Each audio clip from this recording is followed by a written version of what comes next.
All right, we'll go ahead and get started.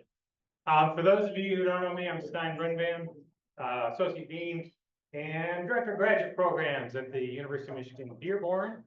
Also serving as President for DARTEP this year. And one of my colleagues asked me, if I was nervous in my first meeting as President.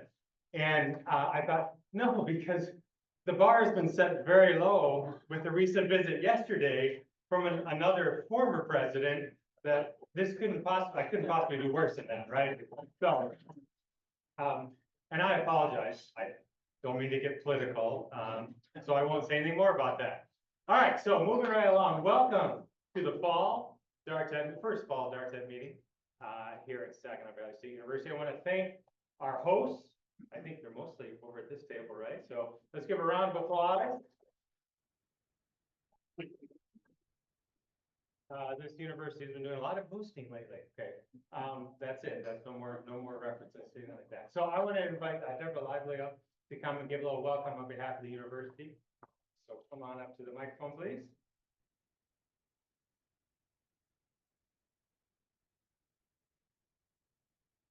Okay, I can make this really short. Welcome. No. Welcome to Saginaw Valley. We're so excited that you're here today and you do such good work for all of us. It's such a nice opportunity to come together, work together, collaborate, and make big, important things happen. So thank you so much for the time that you give, because I know some of you had to get up very early to get here. It was a long drive for you. I do have this picture of James because he wishes he could be here and he wanted to extend his appreciation for your coming here, but he was in Taiwan and there was a typhoon in Taiwan. Yeah, so he was supposed to do some fun things in Taiwan and it's sort of been halted a little bit. He's been stuck in his room some of the time. I don't know if you all saw the typhoon in Taipei, but anyway, but he wants to extend his warm wishes to you and is thankful that Saginaw Valley can host DARTEP. And like you were saying, we got on national news, and Saturday we should too, because Bernie Sanders is coming here Saturday. So this little Saginaw Valley, founded in 1963, has made national news. Anyway, so thank you for coming. We will have lunch. Out there will be boxed lunches. The restrooms are out. If you go this hall, you can go straight down and there's two restrooms, male and female, and then you can go over that way and there's two restrooms. I'd like for you to take an opportunity sometime today, if you have a chance, to go to the Marshall Fredericks Museum. You could walk there. It's not very far. It's right over there. It is the most beautiful. It just kind of, if you feel really tense after today's meeting, it's a way for you to just go.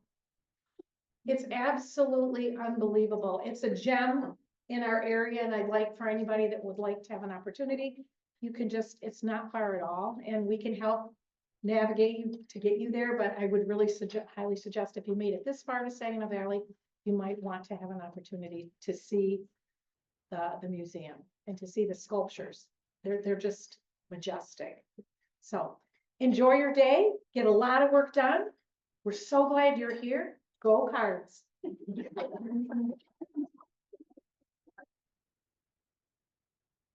It's just, I'm sorry, there's just so many parallels. You're giving things away. Trump gives $100 to people buying groceries, but that's it. I promise, that's it. That's the end right there. All right, I do want to welcome our folks in the online world. Hello. And you're missing out on some great breakfast. I'm sure it'll be a great lunch as well, but thanks for joining us. So this is the leadership team. I've already introduced myself. Sherry Brower is our president-elect. Beth Fighton, our treasurer, and Brian Klipiak is running all the technology. I think there's something in the bylaws that says that Beth and Brian can never step away from the leadership team because they've always been in these positions since I've been involved with DARTEP. So I hope that certainly continues. And we want to take an opportunity, since it's our first meeting of the academic year, to see, are there new members to DARTEP? Anyone here for the very first time? Admit it. So here are our upcoming dates. We got December 6th will be at U of M Dearborn, and then February 7th will be virtual. And we're still to be decided April, May, because that is combined with that, the continuous improvement conference that Max puts on. So that'll come out, those dates come out once they're determined. I'm gonna invite Beth up to come to the trip. Oh, I'm sorry. Approval of the minutes. So we've got our May minutes from our last meeting at Western. And hopefully you've had a chance to look at them. I think they're really a brilliant piece of writing. I just copied and pasted what you sent to me and put it in a document. So is there a motion to approve? Thank you, Lisa. Is there a second? In the back, Julian, thank you. All right, any violent objections to the approval of the minutes? No, okay, abstentions? Seeing none. All right, we can consider them approved. Thank you.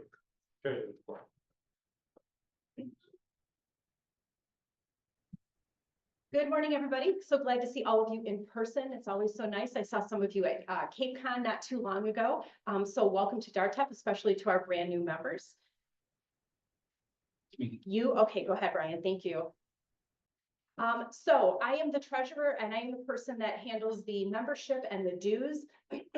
If you look at this list, anyone highlighted in gold, your dues have cleared. If you are in gray, I know you've registered members and either your payment just hasn't cleared yet, or you've contacted me and said you are sending a check to Oakland. And if you are not highlighted at all, I haven't heard from you and you have not registered for DARTEP yet. So please do that. At the bottom of this screen, you can see a link to the membership form, and there's also a link to pay your dues. So you can easily access that, or you're welcome to email me. So this summer, we had a few expenses. We have to file annual reports with LARA, the Licensing and Regulatory Affairs group. So that was a $20 fee. Last spring, we were hosted by Western Michigan, and you can see the cost of our lunch there. And we also agreed to cover the cost for breakfast for the Michigan Field Experience Conference this summer. And Holly's going to be talking about that in a little bit. So our balance as of September 30th is just over $25,000. That's it. Awesome, thank you. Yep. So we'll do our organization reports now. I think we're gonna start out with Mac, if I'm not mistaken. And take it away.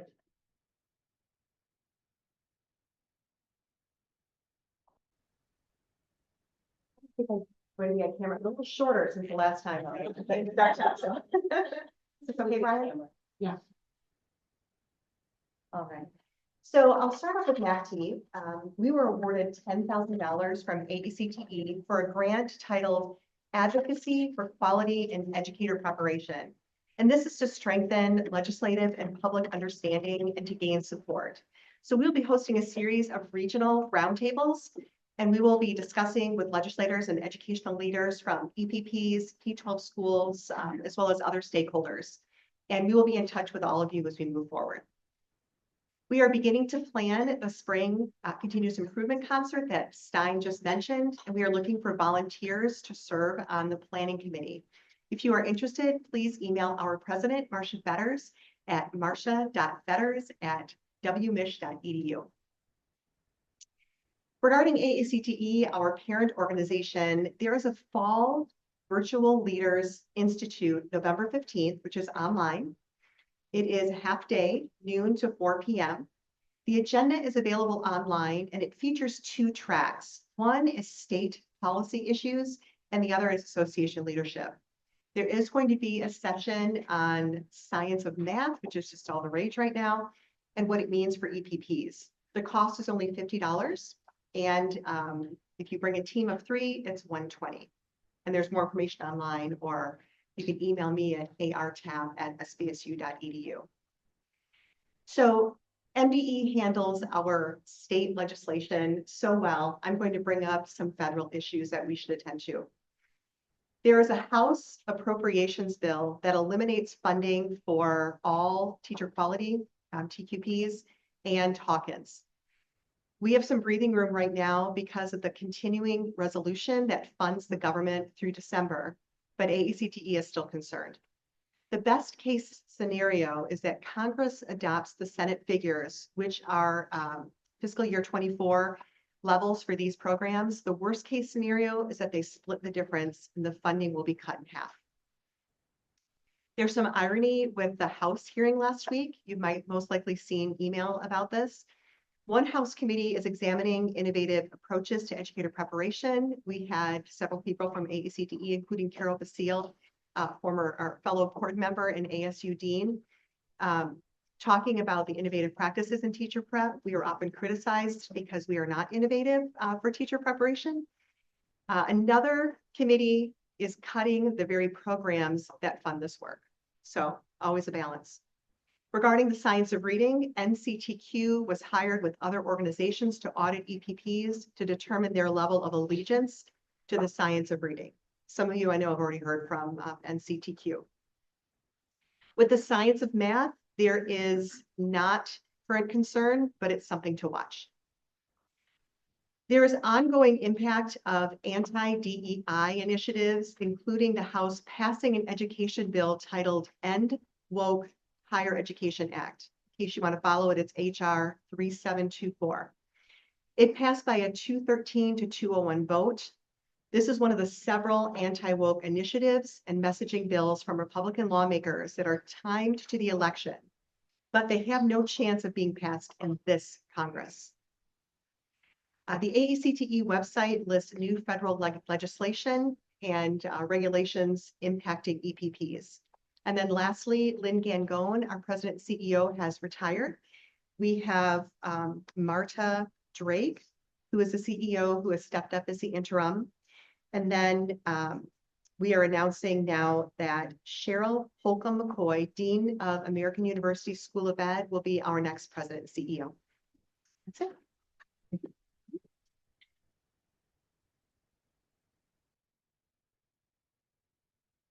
So for the Michigan Public Deans, unless there's someone else that wants to give this report, I can just mention, do you want it? No? Oh, you're moving. I just want to mention that they have our first meeting next week. So if this, we're a week early for them to give much a report. They did have a joint retreat with MACD over the summer up in Northern and covered a lot of the same topics that was discussed there at MACD. But not much else to report at this point. MyPie, do we have anyone that would like to give a report for MyPie? No volunteers? No? Okay. Then we will switch to MDE. John. Thank you. Good morning. Being in this room reminds me of, oh, there we go. I think it wasn't maybe my first DARTEP, but it was one of the first in this room. It was my first visit to Saginaw Valley, and it was the Friday after, it was in 2008, and it was the Friday after the presidential debate. And that was the night before, so I watched it in my hotel. And everybody was talking about it and making snarky, jokes. But in the words of one candidate, we are not going back. And I prefer to say, oh, who else is in Saginaw right now? Steve Martin and Martin Short are here. I unfortunately have no leverage over, inviting the special guests, but I saw their billboards coming into town. So, maybe we'll be visited. We'll see.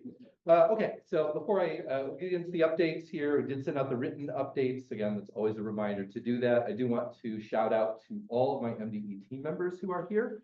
So over here, Gina Garner, Jenny Dickens, right? Jason Comback over here, Krista Reed, Kelly Rosansky, Kate Boswell Gallagher, and our Deputy Superintendent of the Division of Educator Excellence, Career and Technical Education, Special Education, and Administrative Law, Dr. Michelle Harper. So you think that's a mouthful? She taught me, or us, an acronym for remembering that, and that's Division Excellent.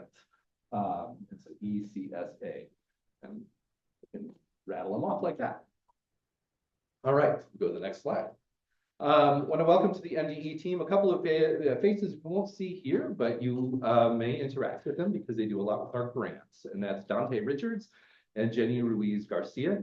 They come to us through the Govern for America program.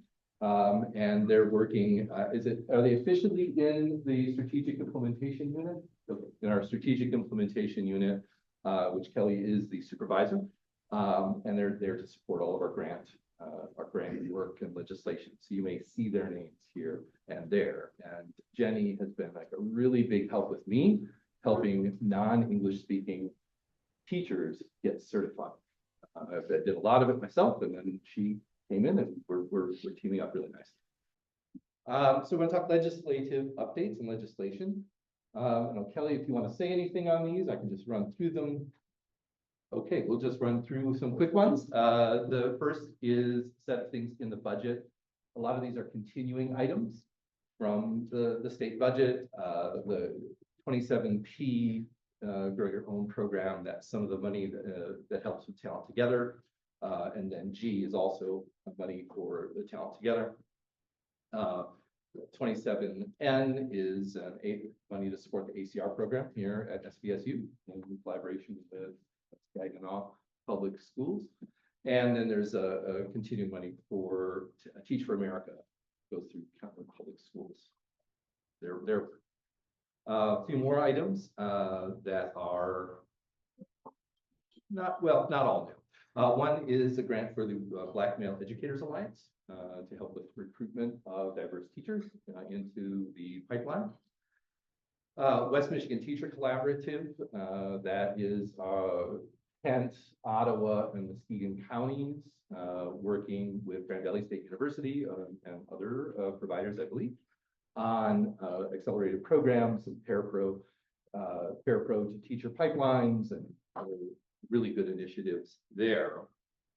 94D, this was in the budget a couple of years ago and it's come back. It's a task force to study and advise on the attraction, preparation, and retention of qualified personnel for children with disabilities. If you've seen the word optimize with an S in there, Project Optimize is the task force that was established when this was originally in the budget. And this is now, that set of money has spent itself out. And now this is a new allocation to fund their work. And Gina Garner intersects with them on their core team to help with us solve shortages of special education teachers. And then 27K is our student loan repayment program, continuing, and go from there. Okay, some other legislation that passed. Senate Bill 518 extended the sunset on alternative routes to prepare teachers for special education endorsements. That now goes through 2027. Expired in 2024, then goes until 2027. I'll tell you, it's not a huge number of teachers. I mean, got a little over 112 teachers that have been prepared through alternative route programs since this was authorized. And most of them are veteran teachers finding an expedited route to add a special education endorsement onto their certificates, rather than, fresh, brand new teachers who are getting a general ed and a special education endorsement. So there's a definite population here that's being served well by that program. And then some active bills that are moving, and this is waiting for the governor to sign. She's already released a press release on it, so we know that she's going to sign it. And this is dyslexia training for pre-service and in-service teachers. I'm going to say a little bit about that in just a moment, because that has implications for our work with you and your work in your universities. So go to the next slide. Preparation things. All right, so the dyslexia legislation requirements.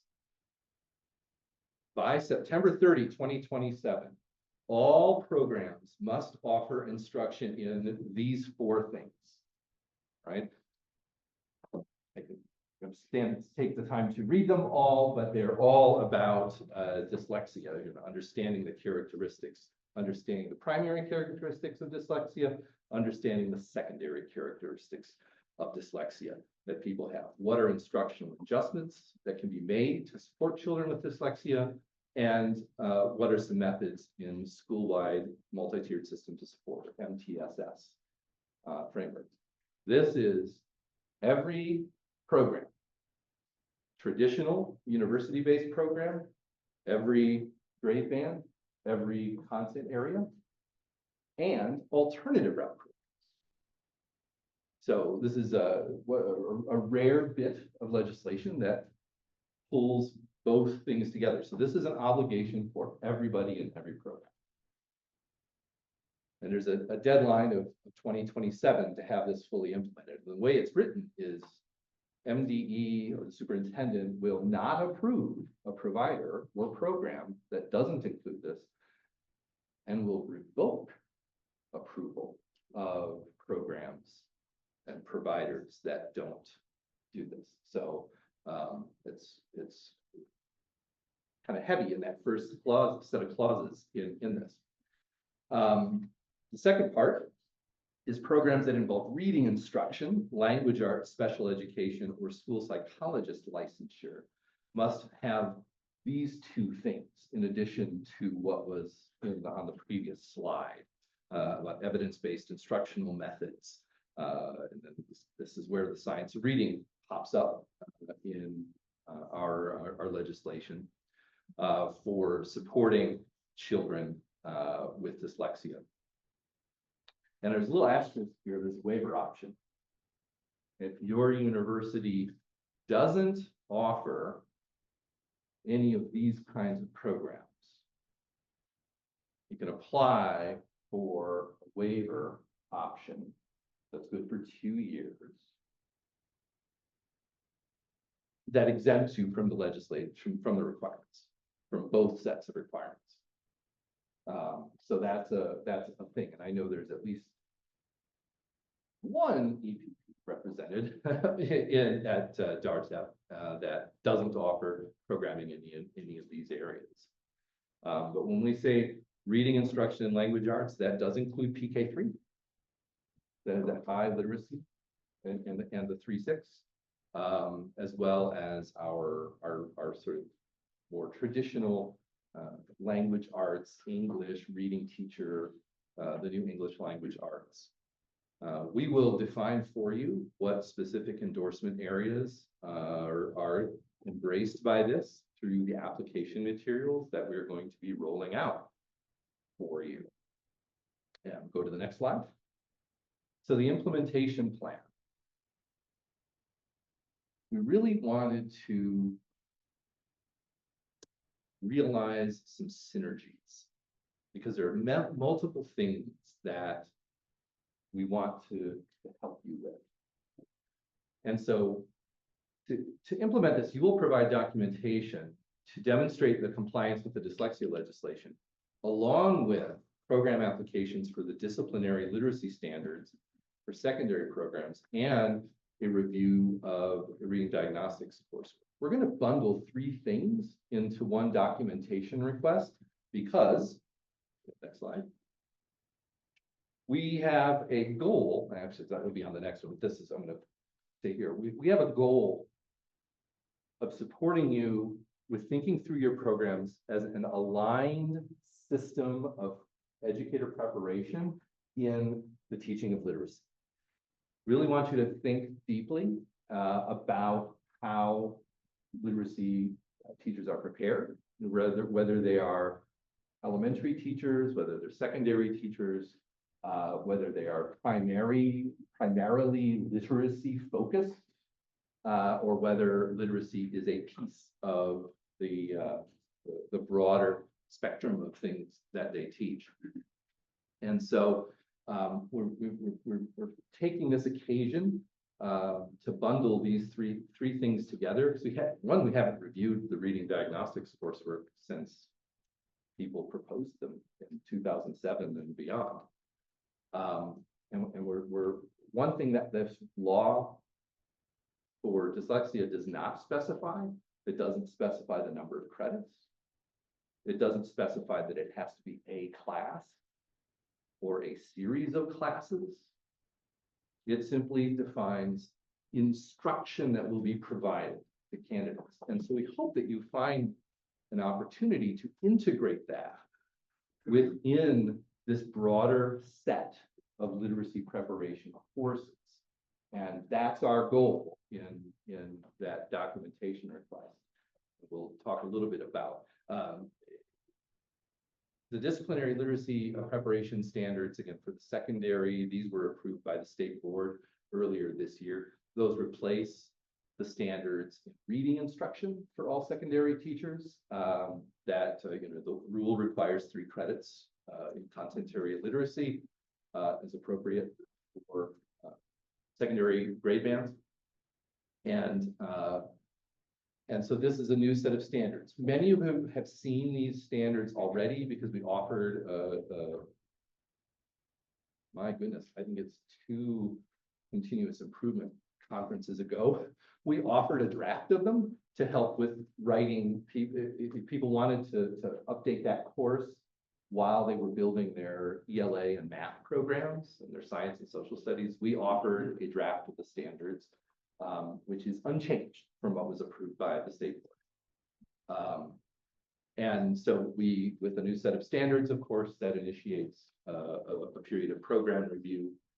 And we thought, again, this is a timely juncture for review of this across the PK-12 spectrum literacy preparation. The application, some guidelines for it, implementation resources, and recording of a webinar that we did on September 13th so it was myself, it was Dr. Alambazi, and 2 of our partners in the field, Janelle Williams from U of M, and Christina Ponzio, who helped with unpacking the disciplinary literacy standards and what it means and how you could weave them into a program of study for teachers. So all of that will be emailed. Flava's not with us today, unfortunately, but you can expect an email from her soon with a lot of these materials, and she'll be the one that can address questions on that documentation request. Next one. And as I've said, the implementation goal is this aligned system of teacher preparation and literacy across all endorsement areas, and that we're going to include guidance for kind of structuring a review of your overall literacy programs, because you have coursework for PK 3 and 3.6. Everybody, except for College for Creative Studies, has an approved PK 3 and 3.6 program with literacy coursework, and that will gives us an occasion prior to full approval to kind of review what's there, what's working, where does it intersect with the dyslexia requirements, where do things intersect with what's in, and provide continuity into the disciplinary literacy standards. So we want institutions to engage in some reflection on this point. Completed applications, our first round will be due June 30, 2025. And you can see that's 2 years ahead of when the law said we have to do these things. Yeah, we want to get on this, and we want to get it done.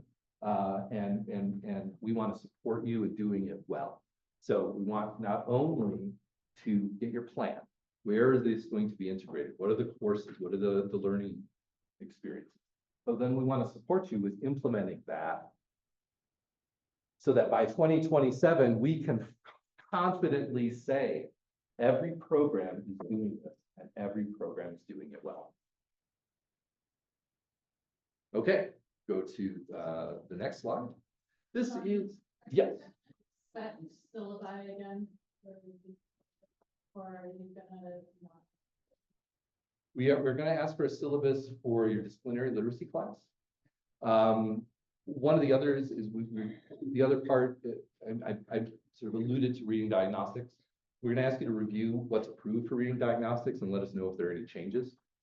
So if there are changes, like we've got this for class and all of that, then a syllabus would come in for that. But we're not asking for a syllabus for the dyslexia legislation, because we would expect really good implementation to spiral across the curriculum. And those 6 elements that the law calls out be introduced, developed, and demonstrated at different points in the program. So we don't want to collect all the syllabi. You're going to identify for us where it is in the program and tell us what's going on, like how is it being addressed and what clinicals are tied to it. And note, your colleagues in K-12 also have a significant burden, or let's not say that, a significant opportunity to build their skills in supporting students with dyslexia. Because this bill that I was sharing is tie-barred with another bill, which is about what K-12 schools will do to support children with dyslexia and ensure that teachers have a really good foundation. I'll let you know, I've been working very, very closely since at least 2020 with one of the advocates for the dyslexia legislation to get a sense of what do they imagine good preparation to support students with literacy or with dyslexia looks like. And I've got some models which we will share. We will share with you some models, some modules of learning that can help your faculty understand as well as support our students. And I think I saw a question come up from Kim Hofstra in the chat. You can expect emails from Alam on the disciplinary literacy standards application and professional learning resources. Paired endorsements. This is a reminder for our regular programs. English as a second language and bilingual education must be paired with another content area. The standards call out elementary, English, language arts, math, social studies, and science. Any endorsement within those broad buckets of content can also be paired with a world language. The standards don't specify that, but that is something we have been allowing. That bilingual and world language people have to have an OPI in addition to the Michigan Test for Teacher Certification. It's the World Proficiency Interview. Been working, we put a lot more guidance about the OPI onto our website recently. And we expect in these that there's opportunities to engage in clinical practices across the PK-12 spectrum, because these are PK-12 endorsements we put together. Special ed also has currently has an obligation to be paired with a general education endorsement, any general education endorsement, and that there are different requirements in MARS for earning an initial special education endorsement and earning an additional special education endorsement. Gina. Yeah, just kind of a couple of notes on this. It says any gen endorsement, but think about, these are people that are going to be doing primarily intervention in reading and math. So when you got a person coming in and they're like, I want to pair it with social studies, have deep conversations, and you can't force people to do things that we don't have regulation for. But have deep conversations with them about what that gen ed is, what they anticipate doing as a special educator, and which of those gen ed endorsements will best support their work as a special educator. I think I wasn't having these conversations with my LD students when I was at Aquinas, and as we've been looking at all this, those are conversations. The other piece I really, really want to emphasize, well, first of all, if you don't want to have to pair it with the gen ed endorsement, you can always apply for an experimental program. Hit me up if you want to talk about an experimental program. But for this initial and additional, when you have a gen ed endorsement, right now, our clinical experience requirements say Your first endorsement needs to have that 300-hour student teaching. And that main, the bulk of that student teaching, which includes the 8 weeks in Mars. The second endorsement means 50 hours. You don't have to have 2 student teachings anymore. You don't have to have an experimental to not have 2 student teachings. If you want to, you absolutely can. You can build that in, that is your right, but you don't have to. That gen ed can be a 50-hour placement or 50 hours across their program. So, I'm just pointing out this flexibility to really help expedite those special ed teacher, completion, program completion. And if you have any questions, always feel free to reach out to me. Thank you. Great, thank you, Gina. Online, if you didn't hear, I'm going to summarize 3 points that Gina made. That's all right. And you can contact her for more details or pose a question here. One, we say any general education endorsement with special education. Think about what general education endorsements make the most sense and would be the most valuable for a teacher whose primary focus is going into special education. Language arts, mathematics, some others may not be, but so think with that in your advising. The second is all of these paired endorsements are subject to experimental options. So we have our first proposal actually for an ESL standalone that came from Western Michigan University that we're working through. And we have on our website a host of universities that have created special education only initial teacher preparation programs. Thank you for answering the call to that. Gina brought that up at DARTEP a year or 2 ago, and you delivered. And I can confidently say we're making a huge dent, at least in terms of the number of candidates that are going into special education. I did a roster request earlier last month to get a sense of this. I don't have all the rosters in right now, but I've got like close to 600 teachers, almost all of whom are pursuing special education through these expedited programs. That's huge. That is huge. So a pat on the back to all of you. And the numbers increased over last year. So last year it was about 500. I just got another roster for last year, about 575 across lots of different programs. When I'm talking 600, now I'm talking special ed alone. So that's pretty great. I don't think I have Oakland. I saw you looking over. And the third, noting how clinical experiences work. You can flip the script on how these work, borrow a term from Krista Reed.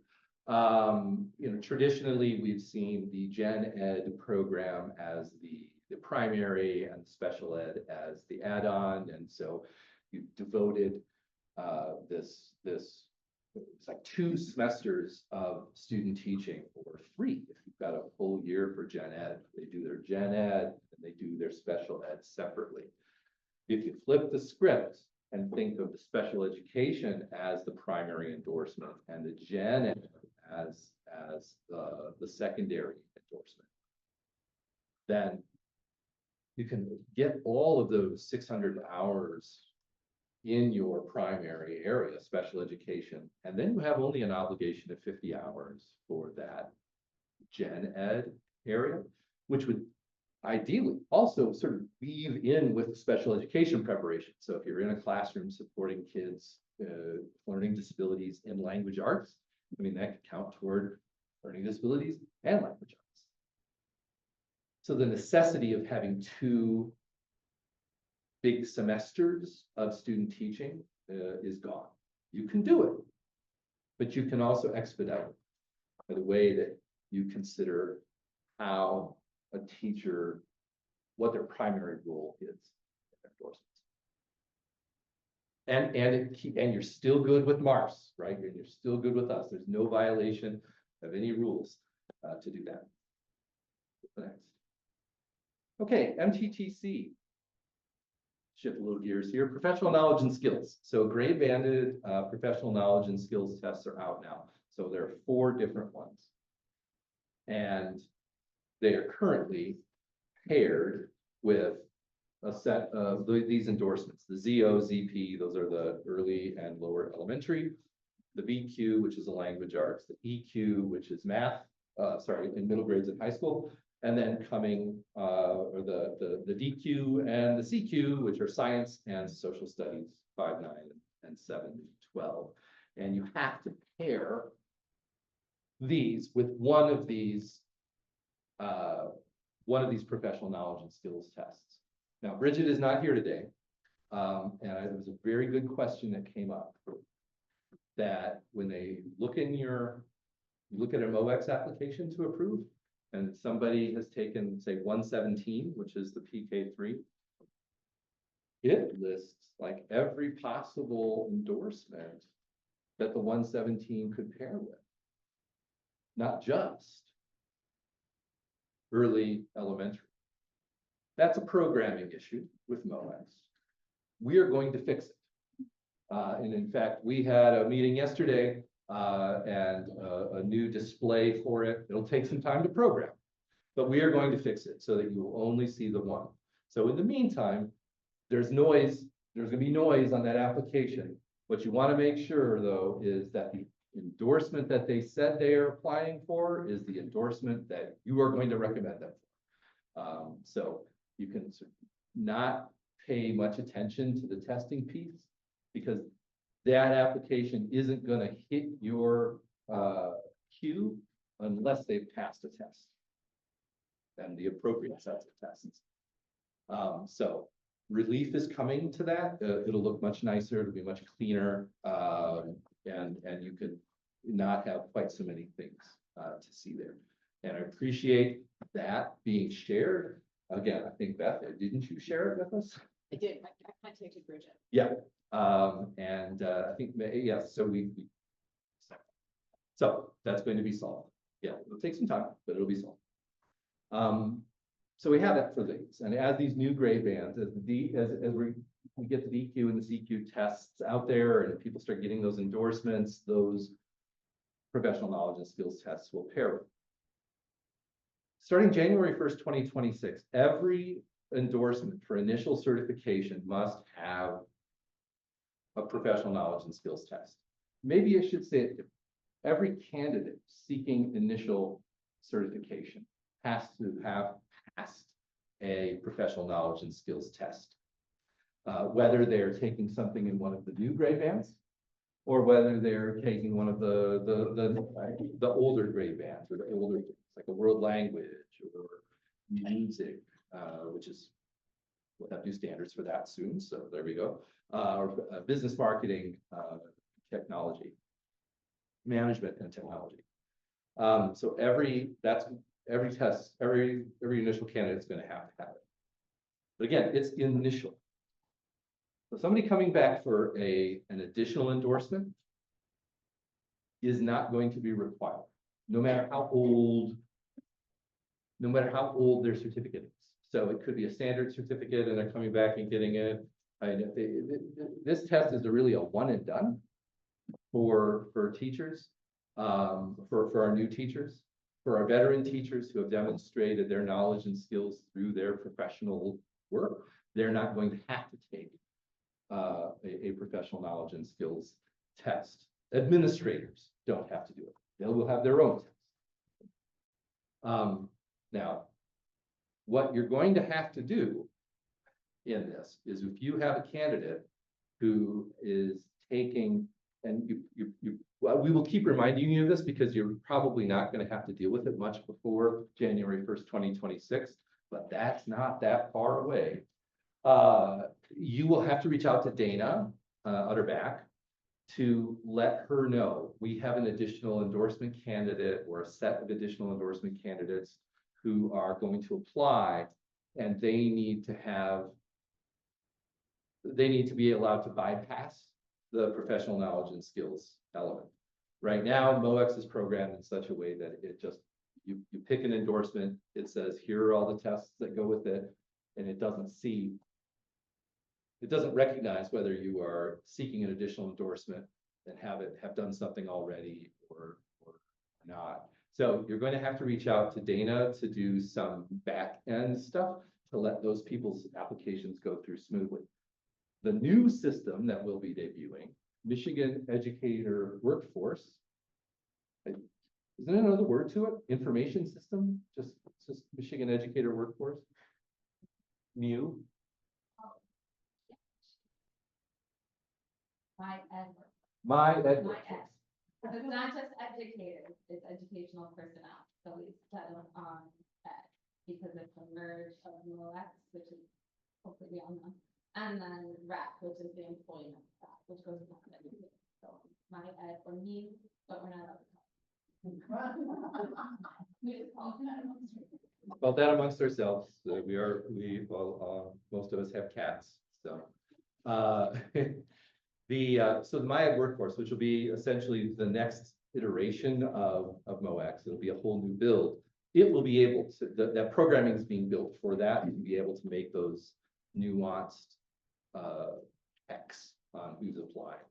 But while we have MOAX, we'll have to do some little workarounds on the back end to make it happen. Again, I don't anticipate you're going to have this issue until after January 1st, 2026. And please don't say, well, that's my retirement date. And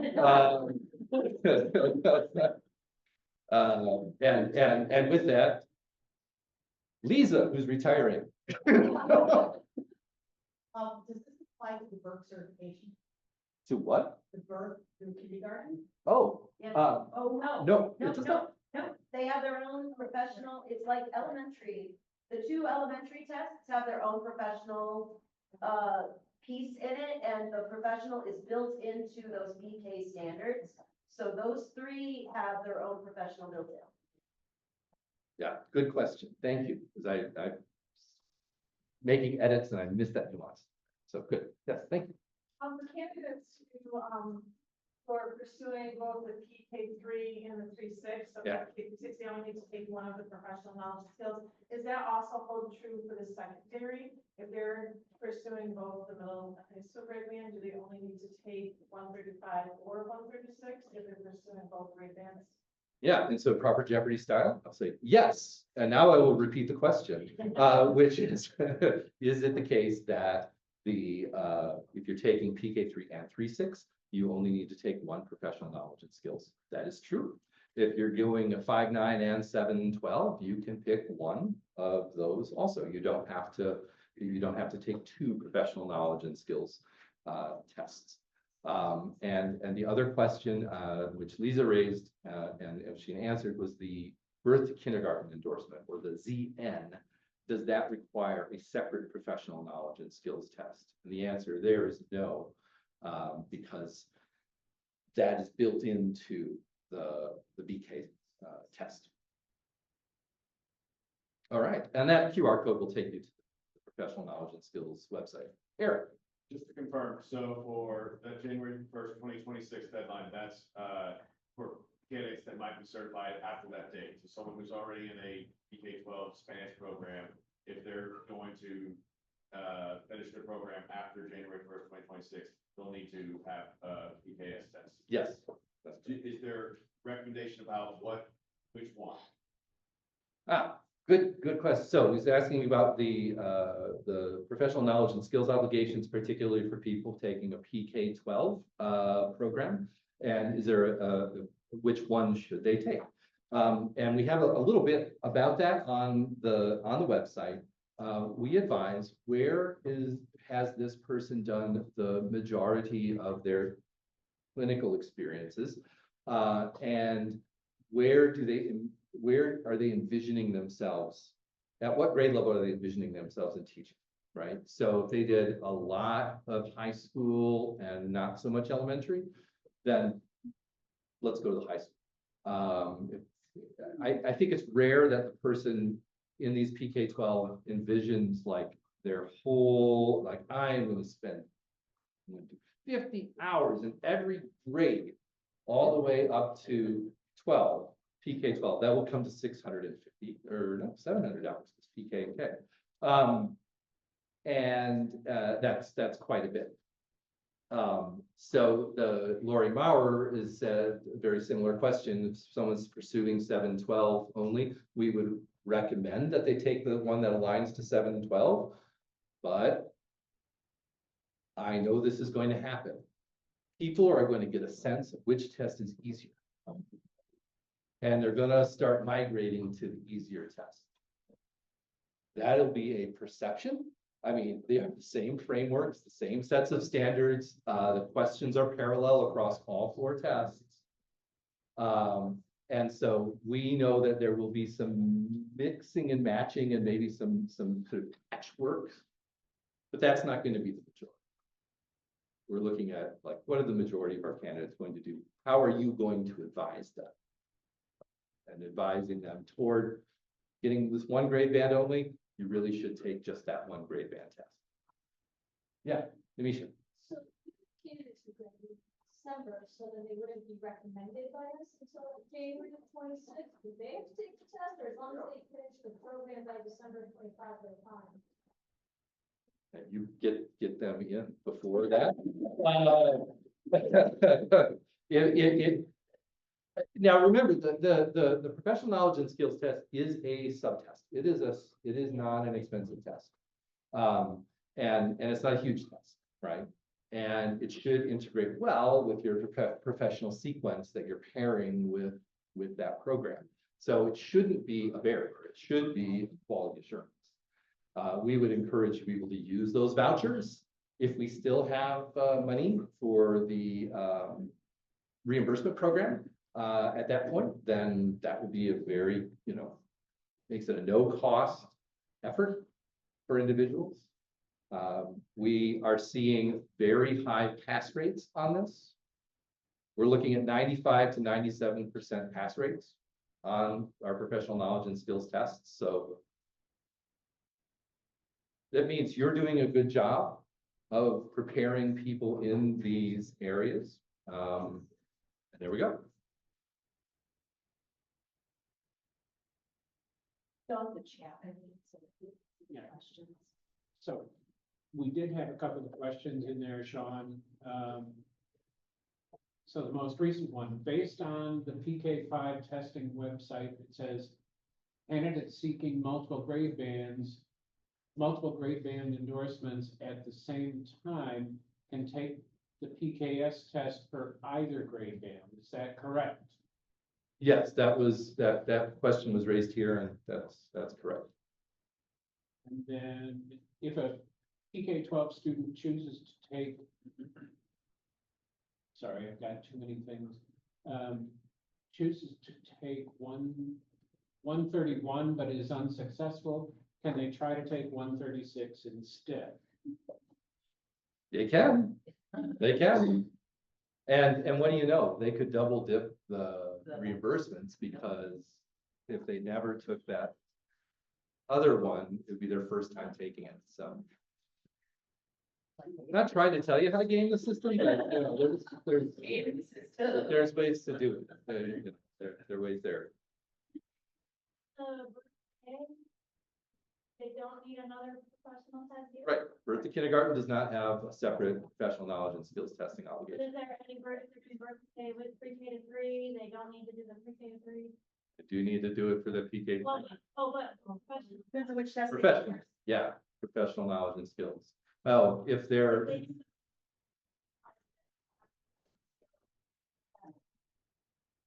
that's something that we'll take back to Bridget to work through a little bit on things like that. But Gina, do you want to come up and then give to the mic so I don't have to. He doesn't have to repeat And after me. then Brian will have, I think you've got some more questions loaded there. What we do know is that ES is looking to program things so that once someone takes one of the professional knowledge and skills tests, they cannot register for another one. Or once they pass it. I Once they guess. pass. Once they pass it, yeah, not just take, pass. So once they have a passing score on a PKS test, they can't register for any more. So hopefully that will eliminate people paying for tests they don't need anymore. And as far as we know, that BK should apply. in that same way, but it's right, we should ask Bridget to Well, clarify that. and clarify, because I don't Yeah. think that nuance is on our website. Right. The other thing I wanted to kind of point out is that this applies to those experimental special ed programs. So just kind of heads up. The special ed experimental programs won't, if they don't have a gen ed pairing, they will have to take a PKS.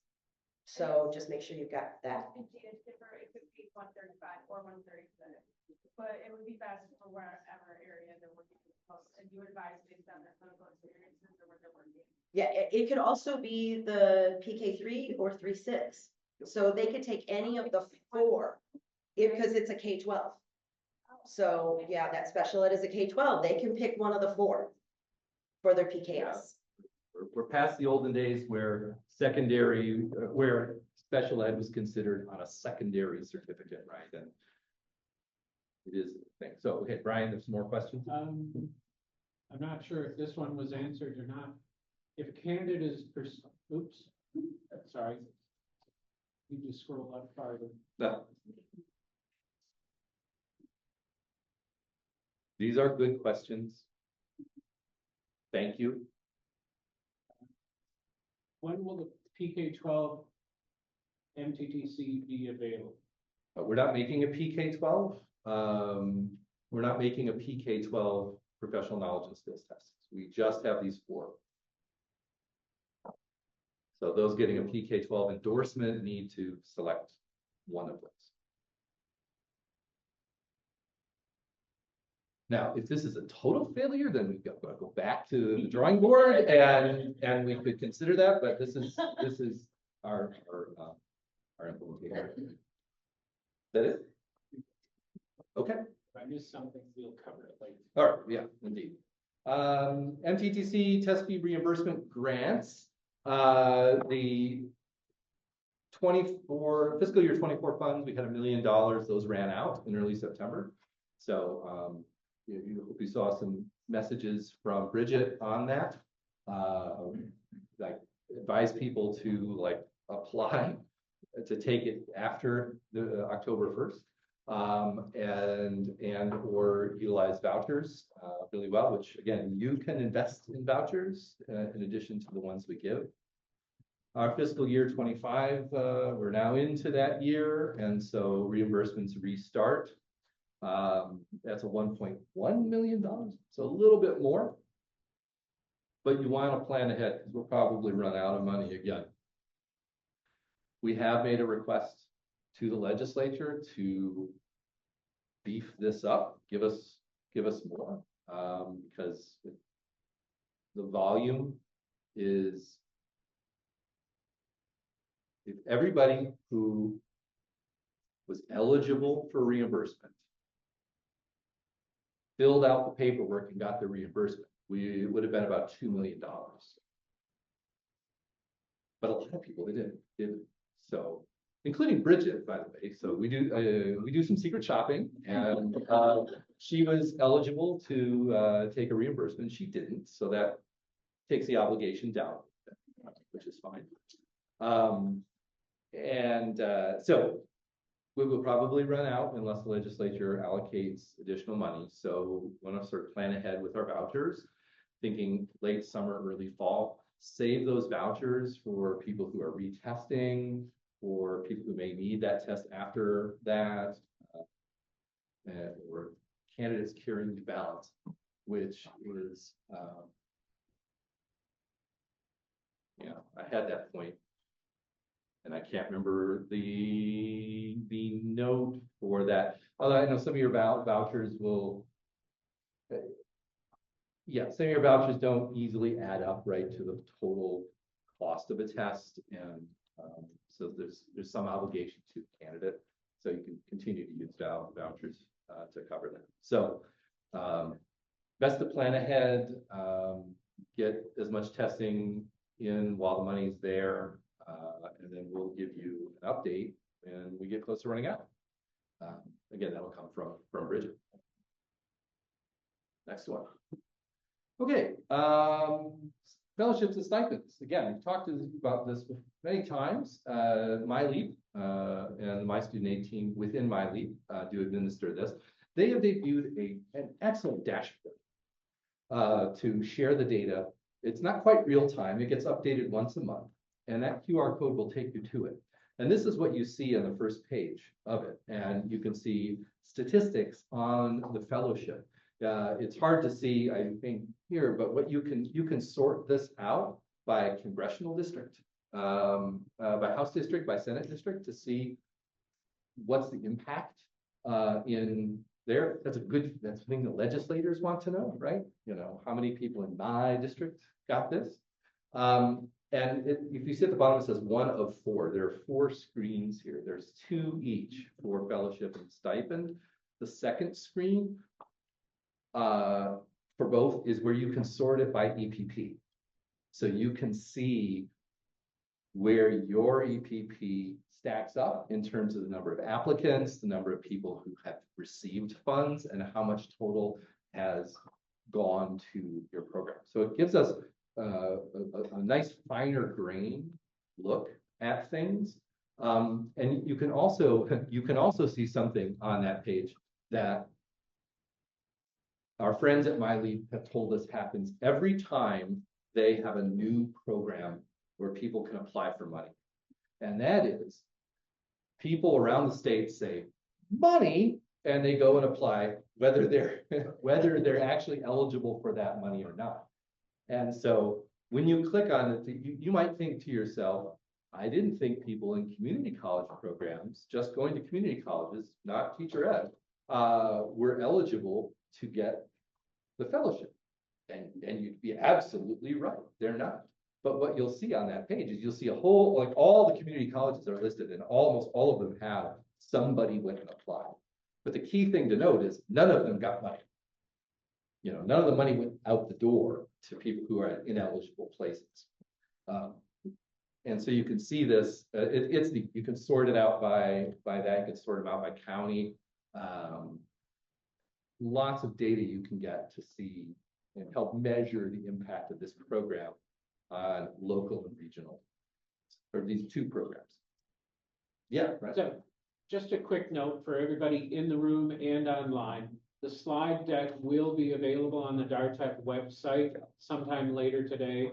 So you don't need to necessarily try to capture the QR codes or the URLs or any of that during the presentation. Okay, great. All right, data and accountability unit. Turn it over to Kate and Jason.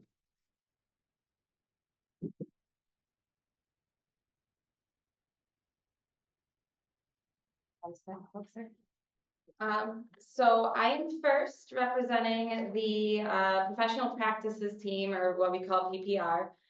The team had asked to send a reminder, especially knowing that there's been some turnover with those who help with getting your individuals credentialed. But we did want to remind everyone that unfortunately our team does not investigate eligibility based upon criminal conviction history until they have been recommended by your program. So that is something where we just don't have the capacity nor all of the relevant documentation that they are required to provide during the credentialing until they've gotten to our queue. We do provide guidance, which is in that resources section. So what makes them potentially ineligible for a credential is the Michigan compiled law 380-1535A that details out what we will investigate, which does not always mean it is something we'll take action on.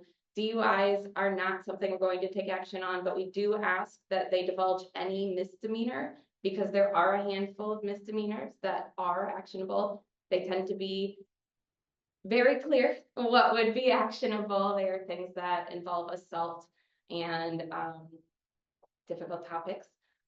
So we do ask, just tell us. We aren't here to hold them up. We will clear it out. Sometimes the stories are funny. Somebody unfortunately has to report to us because of fishing with a hot dog in pajamas without a license. Got a very grumpy DNR person. So, you know, most of the time we clear it. We aren't here to judge. We assume, especially if you are recommending them, that you have processes in place to review and make sure that this is somebody you feel is safe to practice with our students. So that being said, we have been hearing from candidates and also just from, working with other state agencies and such, and wanted to remind programs, it is really, really incumbent upon you to help candidates understand their roles around mandated reporting. We're seeing some sliding on that. So it's really important for them to understand and know what mandated reporting is, what the processes are. They're actually not through MDE, they're through the DHHS, and that they are mandated reporters. That goes for all of our educator candidates, administrators as well. Additionally, we do have a code of ethics. It was adopted from the National Code of Ethics. While it isn't something that is actionable in the state of Michigan, we are one of the only states that does not have the authority to take action on misconduct. It is extremely important to us that our educators understand and adhere to the code of ethics as part of that, elevating the educator workforce. It is also something that is printed out if they print out their certificates in this day and age. And then additionally, again, those disclosure expectations. So when they are doing their credential applications, they are expected to report any misdemeanors and any felony. A felony will lead to an investigation. That does not mean it negates them from being credentialed nor employed. It just means they have additional steps to discuss with everyone to, again, ensure the safety of our students. So we do really ask that you help make it clear with them that they will be expected to do disclosures. And they should then do that early, because unfortunately that means there are additional steps that it takes. And we don't want them waiting till the 11th hour, and then they're calling us an hour after they've submitted asking when it's going to be cleared. Unfortunately, it's a team of one that reviews for the entire state. And that includes not just our, certificates, but permits. And she is already at over 1,000 just for the new year. I think she was at 800 in the first month of June or July, sorry. So she works as quickly as she can, but it does help, especially if your candidates have that criminal history background, to get them in early.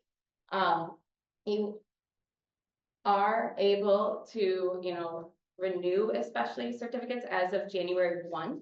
So for any of your candidates who are looking, doing additional endorsements, adding those to their certs, and if you're talking to them about renewing, January 1, it really helps them clear through the process so they're not in May and June trying to be in there with the bulk of the last minute people. Go ahead. What you said about teacher candidates serving as mandated reporters, are they considered mandated reporters?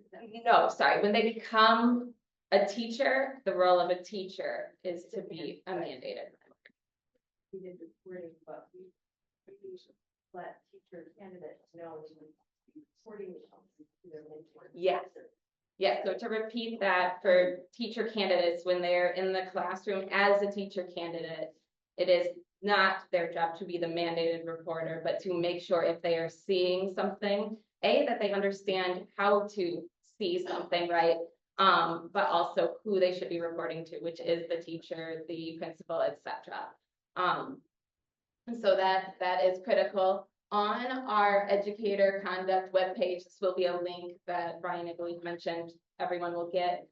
There are guidance forms, and it goes beyond just the criminal convictions. It does include links to mandated reporting, ethics, etc., as well as some training resources.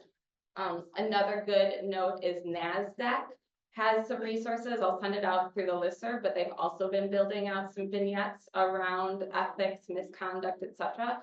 So, and they break it out not just by a teacher, but administrator, etc. So it's become a really nice resource.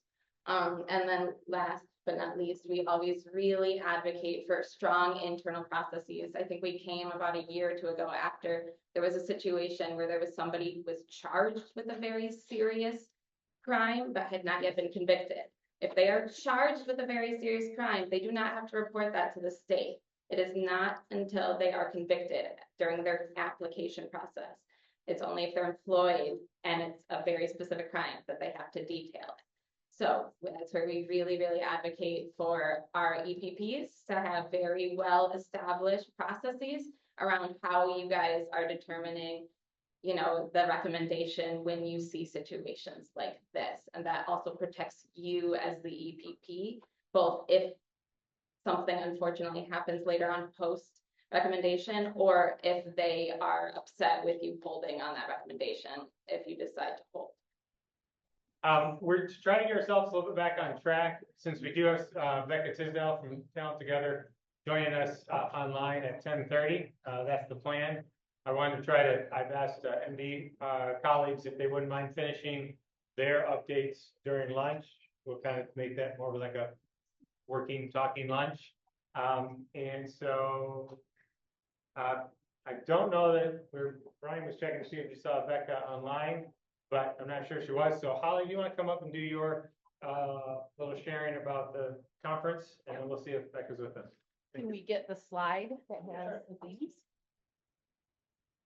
So good morning, I'm Holly Stevenson from Ferris State University, and I'm here to just provide a quick update on our summer conference that was held up on main campus back in August.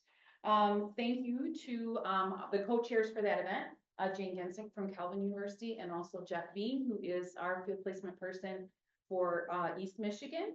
We had 40 people join us on campus representing 22 different Michigan EPPs or EPIs.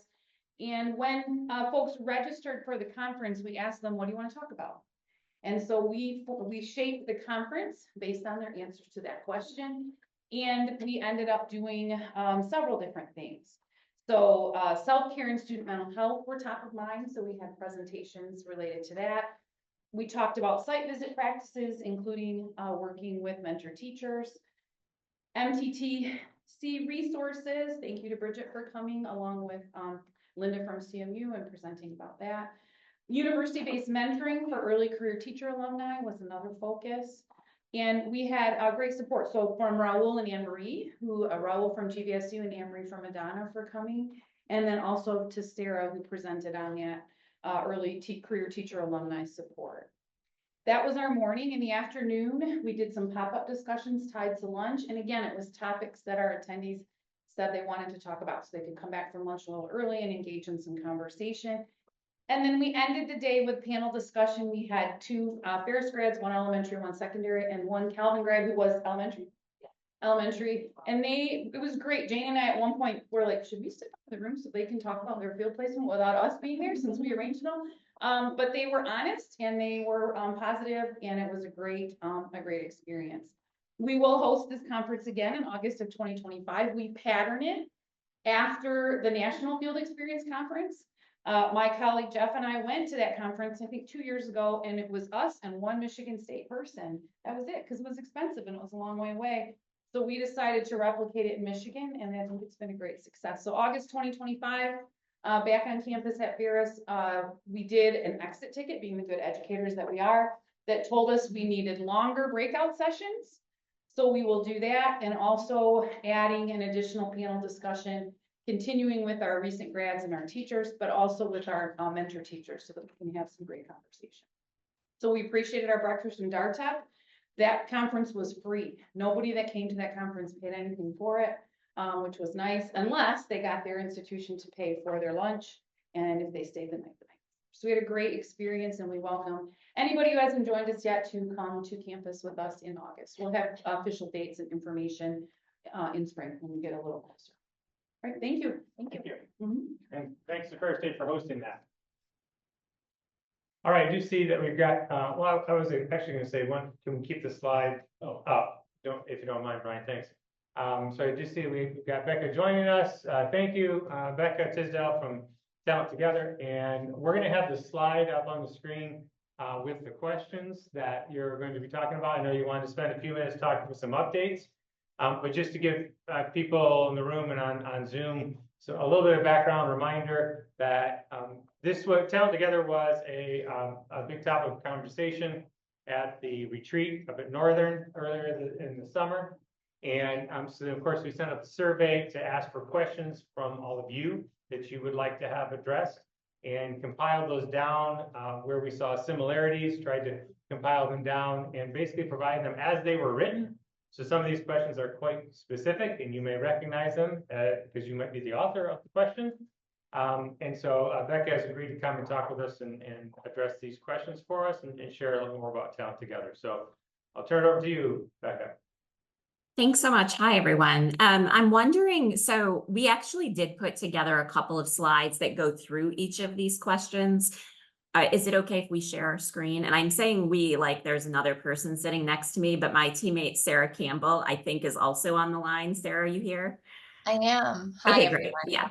Sure. Sarah is our Senior Director of Finance and Operations. She leads a lot of our work, our partnerships with EPP. So I asked her to join us as well.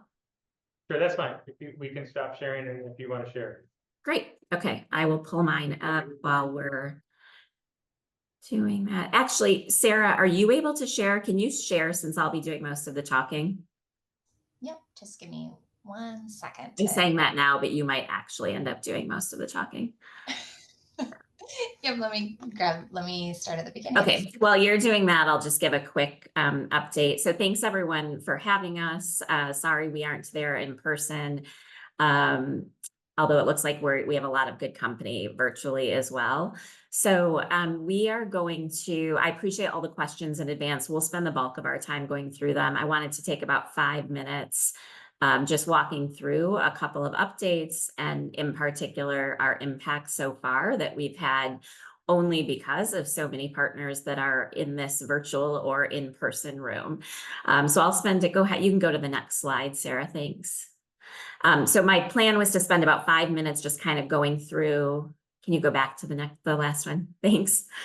Going through a couple of quick impact updates. And then I've got slides with the questions that were just on the screen where I kind of walk through some things specific to each of those questions. And then my hope is that we can then spend the rest of the time with any additional questions that either surface as I'm going through the answers to the questions you shared or any additional questions that come up. So I'll move through this first part very quickly. Go ahead, Sarah. So walking through just where we are, we've actually, Talent Together was just an idea 2 years ago. We've really technically only been around for a full year in terms of funding and having a team and actually having candidates. But we are truly a statewide initiative made up of all 56 Michigan ISDs. We're just pulling this data, but we think we're also in approximately 500 local school districts. So we have candidates in every single county of the state. And again, that's all because of our partnerships we have with so many of you. So it's really exciting to see the impact we've been able to have. In terms of our partnerships, you can go ahead to the next slide, Sarah. This slide represents all of our partners. Again, many of you here are on this slide. This slide has gotten, I guess the logos have gotten smaller over time because we have added a lot of partners. We're really grateful to all of you for everything that you've done and continue to do to help us grow Michigan teachers. Go ahead, Sarah. In terms of numbers, within our first 2 cohorts, we have over 1,300 candidates that are enrolled in programs that lead to degree in some cases and ultimately certification, and some that lead just to certification. We have had over 2,700 applicants for our first 2 cohorts. We have several candidates that were waitlisted from our second cohort. We wanted to be conservative with the numbers that we accepted from our second cohort, just because we at that point hadn't had confirmed funding. So we're thinking about what our process is for removing candidates from the wait list right now. We graduated a number of candidates this year and expect to see a significant number finish this year. That number is just going to continue to grow every year. The bulk of our candidates, I think it's around 55%, still need to finish their bachelor's degree. So of course, they're not finishing within a year or 2. It will take them longer to do so. We're really proud of the collective efforts that we've had with all of you to get to this 31% number. That is the percent of our candidates that are identify as people of color. It's important to note that this number is much higher for our second cohort. Again, with our first cohort, we didn't have a team yet or funding. We opened our application before we had secured those things. So we didn't do a lot of targeted recruitment. Our second cohort is actually 42% candidates of color. And our retention rates are really great too. And I think it's important to note that our retention rates are even higher once people enroll in programs. And so this number includes accounts for attrition before people actually apply to an EPP or into a university. And so that number is actually much higher for candidates once they start. Go ahead, Sarah. So I think the headline here is that together we're counteracting the myth that nobody wants to become a teacher. I'll also add that we have an interest form open for our third cohort. Sarah, do you know what that number is roughly last time you checked? How many interest forms we have? Over 2,000. Yeah, so we continue to see a large interest. You can go ahead to the questions now. So those are just the quick headlines of where we are. Again, what I'm going to do is walk through each of these questions one by one, but a couple of them felt like they were connected. So I wanted to just capture those things together. I think it's probably going to be easier if I walk through each of these questions and then open it up for any follow-up questions rather than going slide by slide. But somebody who's facilitating this behind the scenes will let me know if that's not okay. So the first question, and you'll see on each of these slides that I share, the questions are in the blue text box. So this first question was around Talent Together's work with EPPs to coordinate and document outcomes so that EPPs have autonomy over required state surveys, outcomes data, year-out data, internship evaluation tools, and portfolios, those that are required both by MDE and national accreditors. I think the headline here is that we're fully transparent with our data. With all of our partners, we've worked and are continuing to work. This was not something we did last year, again, because we were building some of the plane while flying it. But our aim is to have FERPA forms signed by all of our teacher candidates so that we can share data with each other. Some of that data is captured here. Some of the things that Talent Together will share, a projection of the apprenticeship year based on what we see and what we know, completion of registered apprenticeship standards, application, selection, and retention data, of course.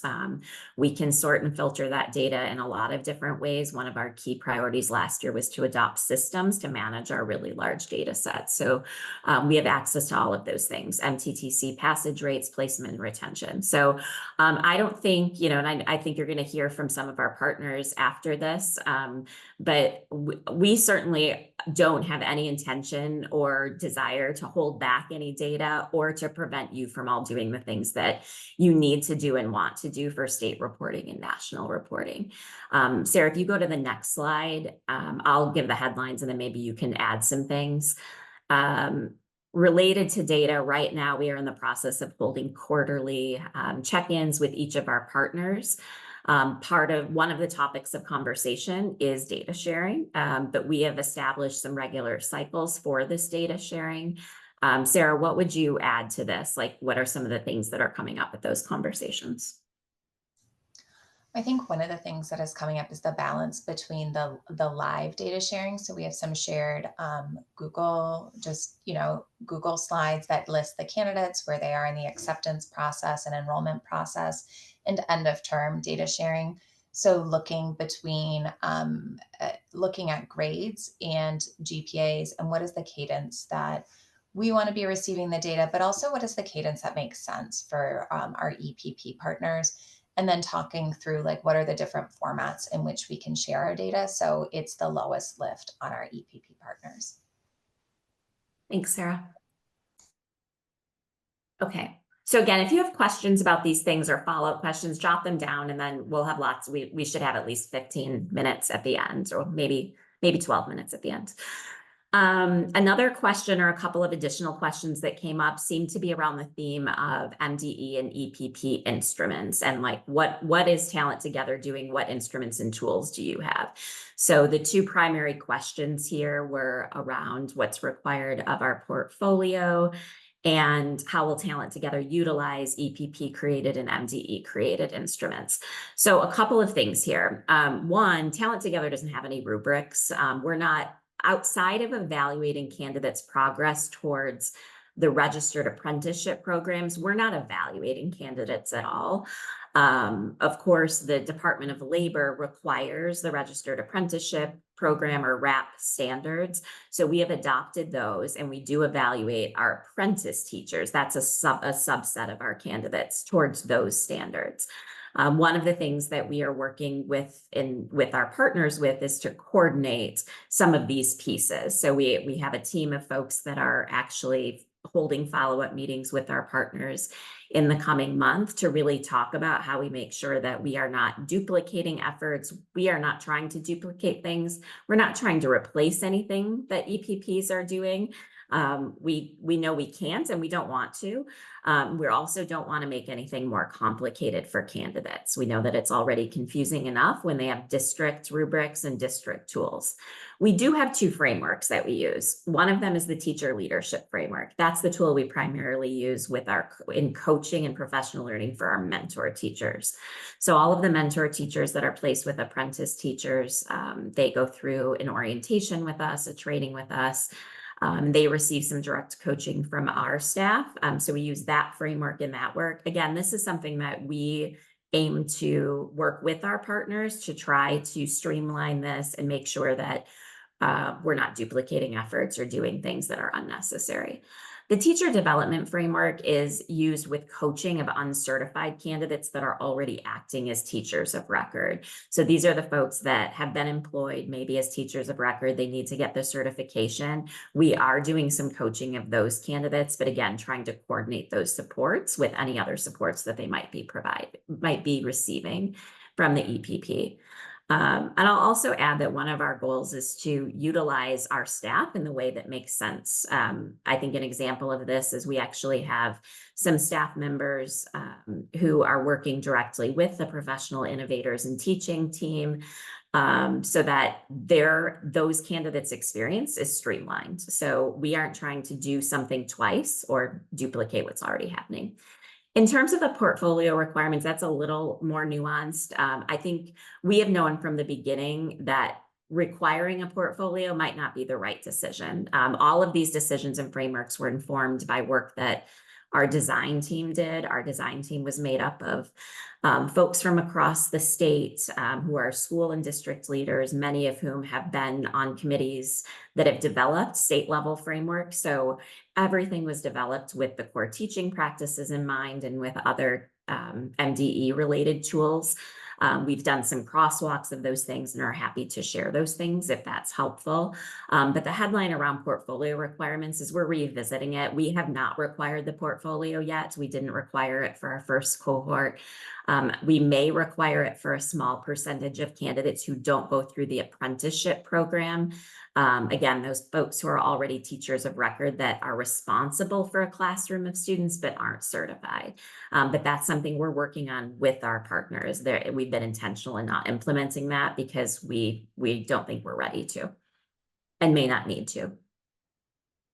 I think the question about perception is, I think that's on this slide. I have two screens up here. I'm not sure, maybe we can have more conversation with that when I open it up. Outside of saying what I just said, we aren't trying to duplicate things. And I think our partners would say that we are collaborating with our partners to make sure that there is a streamlined experience. And we have not ever and don't intend to suggest that things should be changed in terms of the instruments that are being used. Go ahead, Sarah. Thanks. Okay, great question around expansion to high school pathways and community college, tribal college pathways. The answer is yes. We are planning to expand and we're already doing some of this work. So we actually have a group of 9 recent high school graduates that graduated in 2024. We're piloting a pathway for them. Those candidates were all required to get a recommendation from, just like our other candidates, from administrators in their school, but they also had to get sign off from their HR department that they would hire them as a paraprofessional. So these 9 students are working in the schools they graduated from, the districts they graduated from, as paraprofessionals, and they're all attending Ferris as a cohort. So we're trying that out, but we've got some other things in the works as well. We're also leveraging Michigan Reconnect. So we have a number of candidates that don't have any, that come to us with no credits towards their degree. We've been working directly with Reconnect navigators to support those candidates towards the associate degree before they enroll in one of our other partner programs. Right now we have 41 Reconnect enrollees. We also have a new partnership with Washtenaw Community College. They've been wonderful partners. We'll, I think, do a lot of different things with Washtenaw, but right now they're supporting a group of community members who weren't previously enrolled in school-based positions to become parapros while they're working on their coursework. So this is an idea around how we start to backfill for the vacancies that might come up as we're moving more paras into teaching positions. Lastly, we're leveraging Golden Apple. Golden Apple is a program that the Michigan Educator Workforce Initiative has funded to come to Michigan, focused on developing high school students to become teachers. So we're also working with them and trying to link those Golden Apple folks to Talent Together so that they get some of the resources and supports through Talent Together. I will say that the high school pathways is the greatest priority that our board has, that our team has. Our goal is to continue to expand to more community colleges. So we've been talking to all of our partners about what are the community college partners you have, what articulation agreements do you have. And in terms of high school pathways, we've had some great early conversations with MSU about leveraging some of their existing programs and thinking about how we create options, connections through CTE programs as well. Okay, I think I have one more and then maybe 2 more and then we can open up. Thanks, Sarah. So this question came up about funding.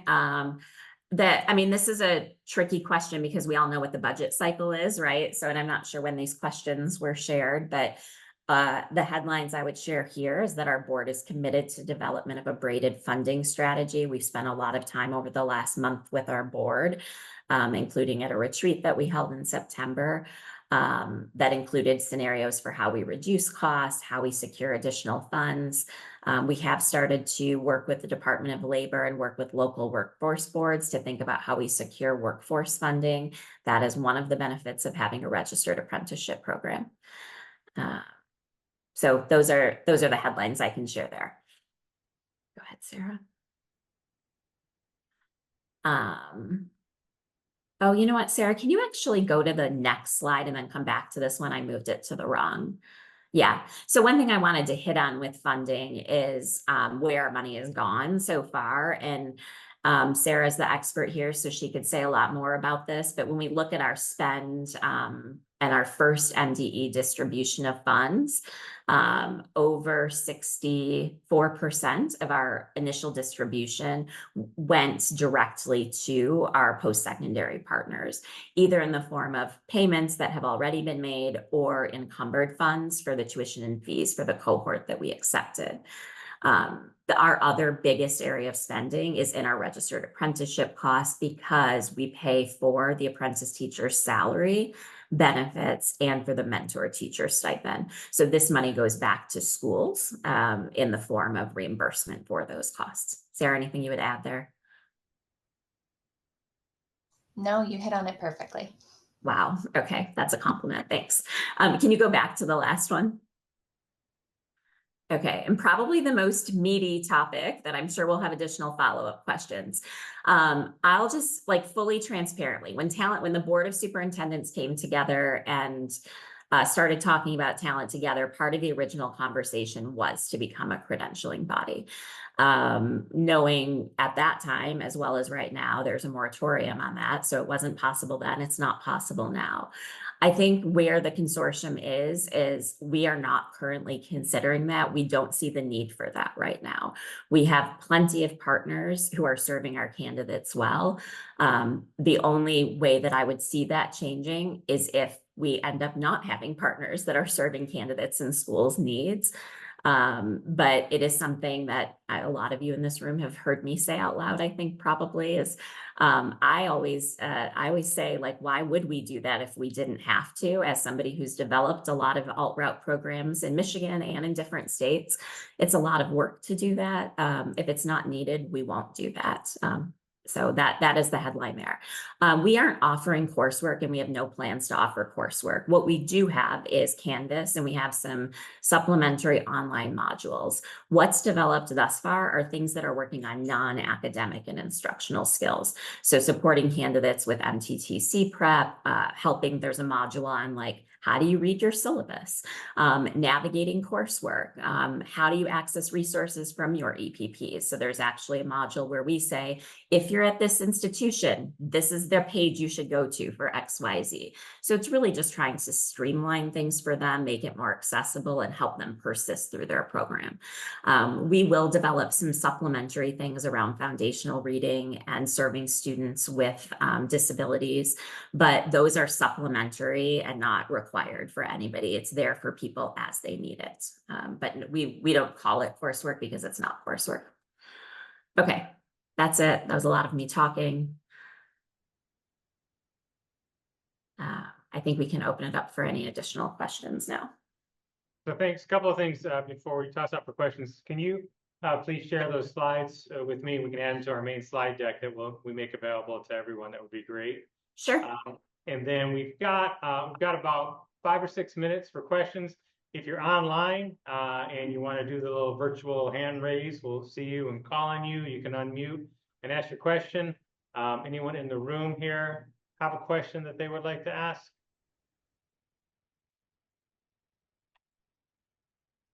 No. Seeing any hands raised at the moment here in the room or on the Zoom?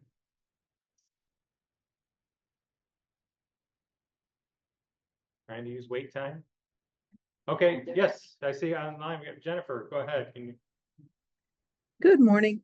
I just had a question about what the employers are, kind of what are they signing on for? Do they have some sort of commitment to, making sure students can get to their classes on time? Or I just got an email today saying a student who's taking a class now has an after-school teaching assignment during the same time as the class that she's taking.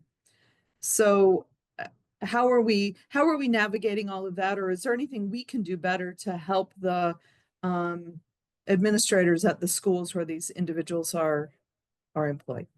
Yeah, great question. All of our district partners do sign a commitment agreement. That's new this year too. So we did not, again, those of you, on my screen, I can see you, Jennifer, and I can see Joe Lubig. So, hi, Joe. And so those of you that have been our partners from the beginning, like you both have, know that last year we didn't operationalize as much as we have been able to this year. And so this year, all of our district partners have signed a commitment agreement. There's some there aren't specific requirements around release time. That is something we would like to get to for sure. But there are bullets around like the types of things that we expect them to do to support candidates. So I think those will be topics of conversations as we continue to move through our quarterly discussions around what are the things that we aren't seeing from district partners that we need to see. So that's not really a great answer, but we also can share that. Yes, I'm seeing a question about the student commitment. We can share like those copies, the commitment agreement from the candidate and the commitment agreement from the district. And then Jennifer, I would say that particular situation sounds, very specific, and we should work through that together and share with that district that that's not going to help that person become a teacher. And the entire goal is for that person to become a teacher. They can't do that without completing their courses. But, and that's exactly, exactly what we're trying to, I feel awkward trying to problematize those kinds of situations when that seems like it ought to be navigated between the student and their principal or supervisor or whatever. I can provide all kinds of suggestions. How about don't take the job, but then what do you do financially? It's a tough juggling act. Or can you get somebody to do Tuesdays because you just have class on Tuesday, or whatever? How do we could we do better by offering our schedules to the principals so they know when the students are taking, because not every class is going to be offered asynchronous online, because some content just doesn't lend itself to that. Well, or is that there part of the contract with the student has with their school, that they give the principal or superintendent or whomever they work for a copy of their class schedule so they know what's happening? I don't know. That's a great idea. And that's certainly something I would say, bring that to your court. I think you guys you all just had to reschedule your quarterly check-in, but once it's rescheduled, bring that specific example, because those are like, we just had a suggestion from CMU yesterday. I think it was CMU yesterday around the timing of the FERPA form.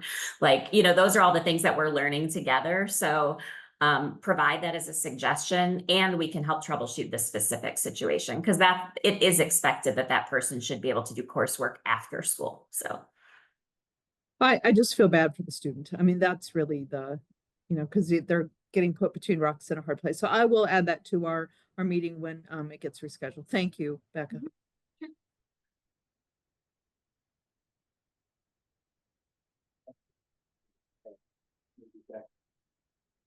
Okay, so Becca, are you able to see the question that was in the chat? I can't pull it up on my screen here.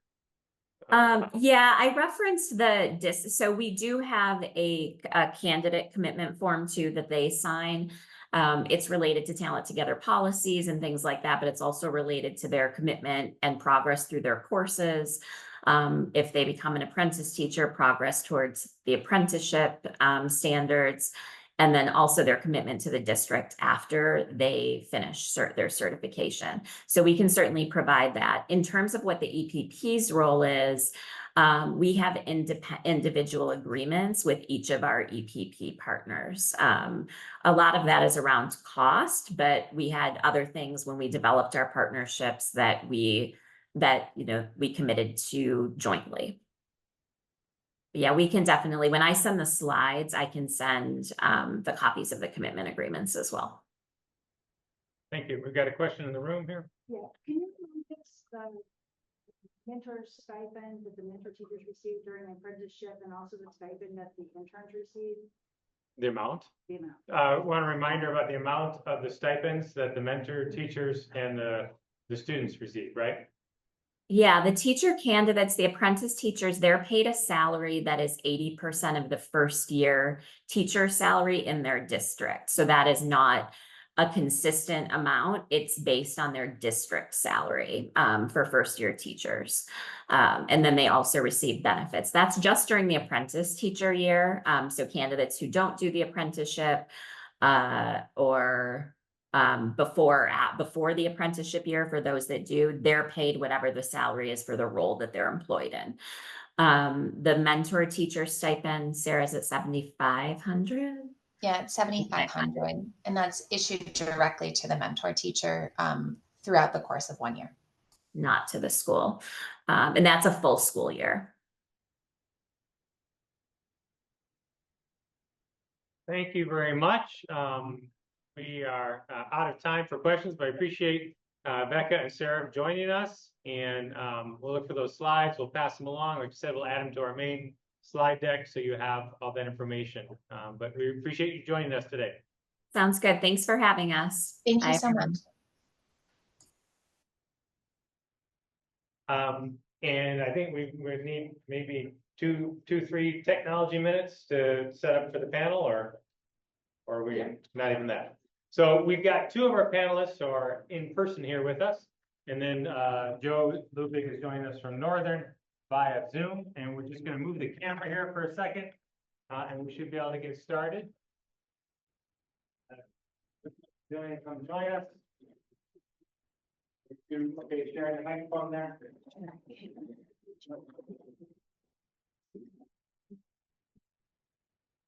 Hello. All right. So for our panelists, we really had just three different things that we were hoping they could share with us. One, if they could start out sharing what their institutions are currently doing with Talent Together. Just give us a little summary. And then we're going to ask for any reactions they have to any of the presentation from Talent Together. But then we also want to open it up to question Q&A for all of you to learn more about, again, what these different institutions, some of our partner institutions are doing with Talent Together. So, okay, what's right? Hi, so with Talent Together, we have about 80 students. 2 are in our ESL program. The remainder are in special education, all at the master's level. And the bulk of those are getting an autism endorsement, although we have a few students receiving a learning disabilities endorsement and a few that are pursuing emotional impairments. And at Central Michigan University, I don't have the number off the top of my head as to how many. We have a large number in our Master's in Special Education program, leading to initial endorsement in CI, LD, or ASD. We have some in our one-year post-bac program called EduPrep. We also have some in our traditional PK3, and we also have some on our online birth to kindergarten. So we have a lot. Joe, you want to go ahead? Sure. Northern Michigan University, we have 194 Talent Together participants. We have, along with Grow Your Own participants, we have 112 that of the 120 that stayed in the K-5 all subjects pathway. So the old elementary program, we're teaching out online for those students. We had a 93% retention rate with them. So we're feeling that's Grow Your Own and Talent Together combined. We feel really good about that. And then we have our learning disabilities, additional licensure, early childhood, additional reading specialist. We only have one Talent Together student in reading specialist, I think. And then we have a learning disabilities experimental at the grad level, initial licensure. So we have a good number of Talent Together folks in that. And then initial licensure for early childhood as well, right, with all the revisions. So we scooped up some folks there. And then through Talent Together, we only have 3 or 4 that are using our Masters of Instruction to do the pedagogy, clinical experiences, all the requirements to get a teaching credential stacked on top of their bachelor's degree in a secondary field, history, biology, chem, English, math, that type of thing. Do any of our panelists want to start out with some initial thoughts, reflections, whether on the presentation we got from Becca and Sarah, just overall, your impressions, thoughts about working with Talent Together in general? With Talent Together, things are much smoother this year than last year. However, with a few differences. So Michelle Schneider, our Director of Clinical Experiences, is here. And as I mentioned, most of our students are special education. There was confusion on the part of students. So we've had a meeting with Talent Together in the spring to talk about the students who are going to be doing their internship or pre-internship or both this next year. And there was a lot of confusion on the part of students. We thought we had done adequate preparation to prepare the students. As you know, in special ed, it's a K through 12 endorsement, and we ensure that each student is prepared to teach in elementary and secondary. So there's often and usually a need for a change in placement. There was a lot of confusion about the apprenticeship, how to organize the pre-internship on the part of the students. So, and part of it was we thought we were on message together with Talent Together, but there were discrepancies. So that took some sorting out. Other challenges that have improved have been the first year, we heard rosters of a certain number of students that would be coming and we would get lists of students, but then our applicants would sometimes not match the students who applied. And that's continued a bit, although it's gotten better. We also had 3 undergraduates who were told us they were Talent Together register with WMU, but when we called, they weren't actually supposed to be registering at WMU. So there was just some confusion and a bit of that has continued where we've had one student that was registered at 2 institutions and we were one of the 2 and actually attending classes at 2 institutions. So that's a little weird on the students' part. But, you know, we have not done anything. We put our Talent Together students in courses that faculty often don't know who's who. So we put them with the GYO students, with our traditional students that would come into the master's program and with our expedited students. The thing that I have some concern about and why I asked Becca to repeat it was the internship. So one of the challenges we have is we right now give a very modest $100 honorarium to mentor teachers, supervise our students. It is fabulous that they can offer $7,500 and that the students can get 80% of the interim teachers' pay. You know, we are very motivated to try to graduate students within 4 years to reduce their cost and to get teachers that are well prepared out in the field. But we really can't, and none of us, I don't think any of us at the university would argue that a year-long apprenticeship is in many ways very desirable, but it also, we can't do that at a traditional 4-year where we're complying with MDE requirements unless we increase time to degree for students. And we also can't afford to compensate the mentor teachers. And honestly, I would say they probably deserve $7,500, if not more. But those are it feels a bit like, and we have students that are from a district where we're offering a teacher $100 and somebody else is supervising and getting $7,500. And that's a trick, it's a challenge. So those are some of the concerns that we share at WMU. I would say that at CMU, our communication has also improved in year 2. I think one of the things that's important to note is the teams are different from Talent Together at each institution. So my experience at CMU is going to be different than Western and Northern because our teams are different. The students are being supported by different success navigators and different instructional coaches. So I would say that the team that has been working with us has really stepped up and improved the communication. They've really done a nice job with clarifying their registered apprenticeship and how it can lay across what we consider our pre-student teaching and student teaching. So it's happening at the same time as those 2 semesters.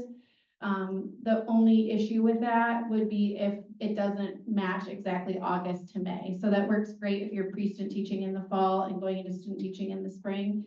If you're not, if you're a spring into fall, then they try to flip it into either an additional semester of registered apprenticeship where they're not taking courses or go a semester ahead of time. And that's not ideal because then they still have a semester of student teaching before they're done. So that has caused some complications from our district partners who want to hire these individuals and are very confused as to how CMU can say you're graduated and eligible for certification, but Talent Together is saying, no, you have another semester of registered apprenticeship. You're not eligible to be hired. And especially in special education, where there are caseloads of students deserving of high quality service, that has been really hard for districts to understand, even with the increased partnership paperwork. So that would be what I would say is one of the barriers we're running into. Yeah, I think for the same thing you both are saying, right? It's just, it's a new relationship. So it's clarifying the language and what we mean by what we say.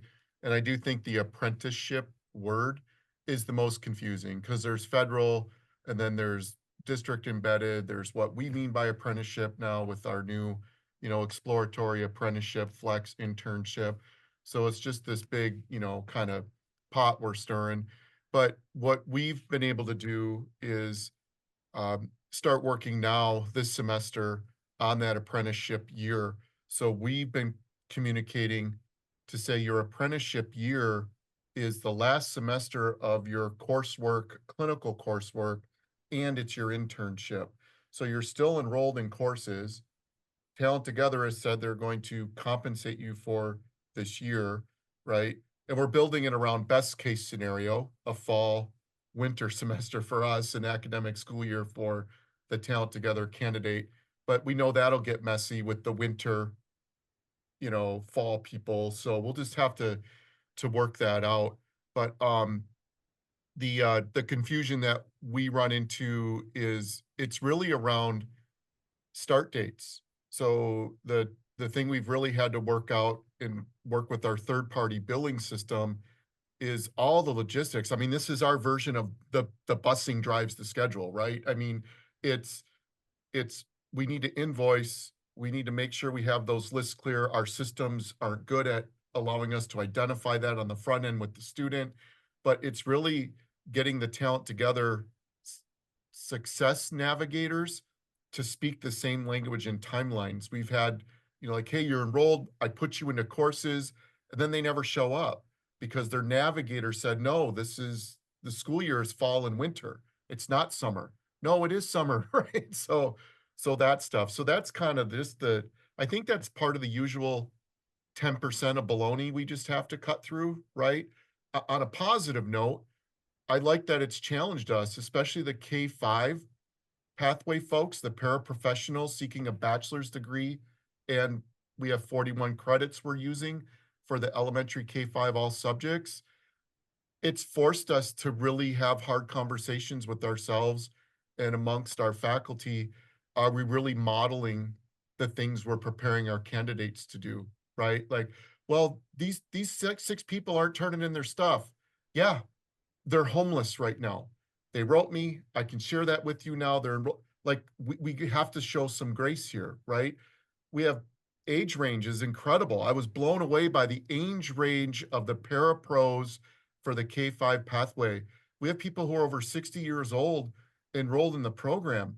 They were taking pictures of their computer screen at the public library to send assignments because we're using an online platform. So they've actually helped us to better educate ourselves and new students as to how to engage.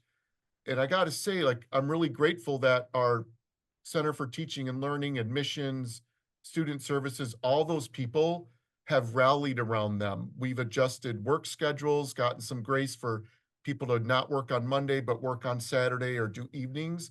And we're starting to be able to let go of that.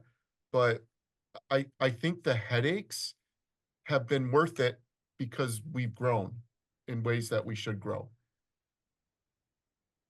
I would just echo that I think Talent Together is identifying some of these barriers for student learners that they're supporting as well. When we had our quarterly meeting just this week that Becca referenced, one of the questions they asked was about tech needs, and specifically for students in our programs, what type of technology should they have and whether it needs to have specific capabilities. And so like we talked about, an iPad's not ideal, a Chromebook's not ideal. They really need to have a laptop, whether it's a PC or a Mac, whatever. But they're thinking about these things because they're getting this feedback, and then they can use their resources to make sure that candidates have access to those tools that they need to be successful. So this type of feedback is helping them reflect and do a better job. And I think that has been very positive. I would also just share kind of on a secondary note, the My Career Resource Hub that CMU, NMU, EMU, Saginaw Valley, and I'm forgetting one. Is that one forget one? Am I forgetting? MSU, thank you. So that we're working on to address the shortage in rural communities. Talent Together partnered with us and shared their list of applicants that they were not able to accept. So we were able to start with that list of applicants. And so they've also been sharing their forms of templates and policies and procedures. They have been very collaborative with a group that is trying to do a similar thing. And I think that goes to the spirit of what they're trying to do, which is serve Michigan students with high quality educators. And so I just want to put that out there because there's a lot of things to be worried about and concerned about. But I think it's important to note that they are like doing the hard work and sharing and being collaborative in that space too.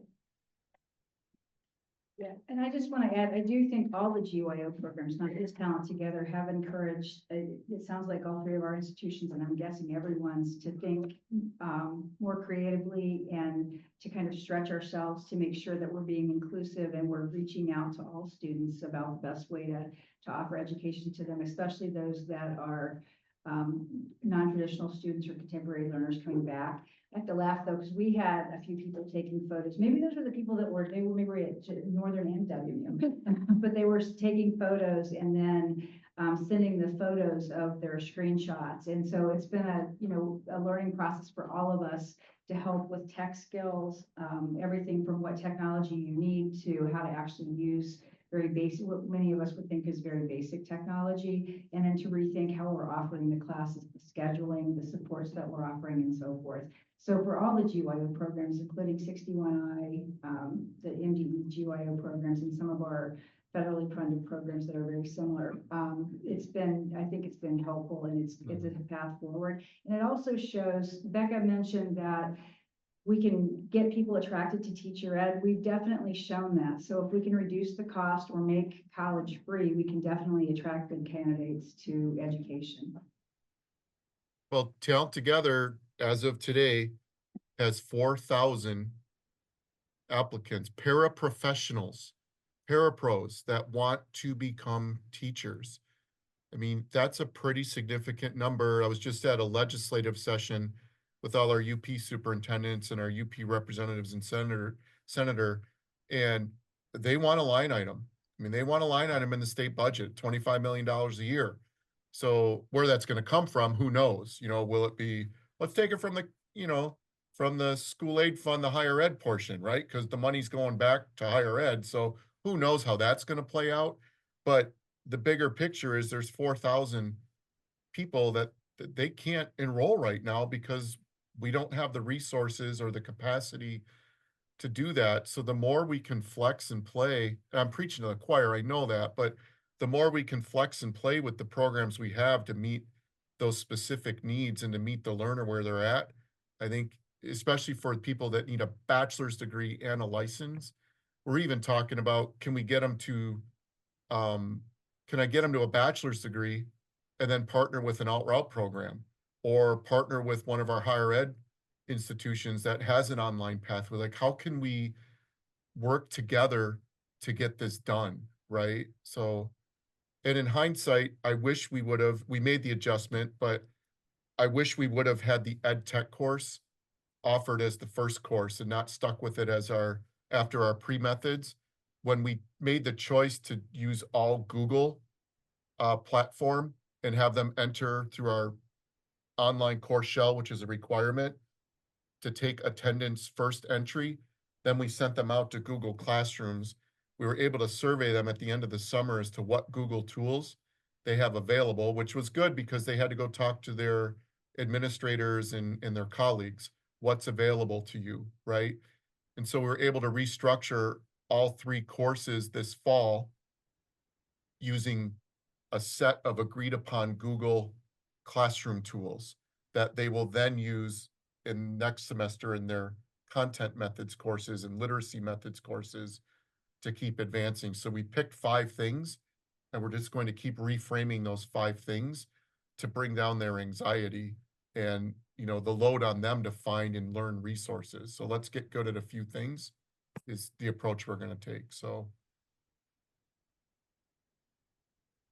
Thanks, Joe. So we do want to open it up to questions, and the reason we wanted to bring this to DARTEP in a formal meeting settings, it was clear this summer at the retreat at Northern that the range of knowledge about Talent Together went from our panelists who are working with them to, I've heard of Talent Together, and that's about it, right? And then everything in between. So this is just really intended to be informational. Here's a chance to ask questions of people your colleagues who are working with them. We're not, looking to make judgments about an initiative of any kind. So this is your chance to ask questions. Likewise, similar to what we did with Becca and Sarah, if you're online, you want to raise your hand. If you're in the crowd here, feel free, obviously, to raise your hand. Questions for our panelists to get their perspective on things. We've shared a lot already. Yes. I'm wondering if maybe some point, the three of you might think about what you learned about the students' needs separate from the talent together portion, because we're clearly tapping into different groups of students at this point, and maybe think about how you might present that to all of us in the spring conference, because that would be a helpful part, separate of talent together. So more of a comment, suggestion, and a question that those institutions working with Talent Together, as you're learning about the populations of students you're working with and their needs, which may be similar but also unique in ways from our more traditional students, that you can think about sharing those needs with us, perhaps at the spring conference, so that we can all think about, okay, if we're going to engage with Talent Together, we need to understand, here are some supports that we need, resources that we're gonna need, approaches we might need to look at, different from what we're doing with our traditional population. Great suggestion. Other, I don't know if there's any reflection or any, I guess we're not gonna argue against that. Yeah, I wrote it down. Yeah. Other comments, questions?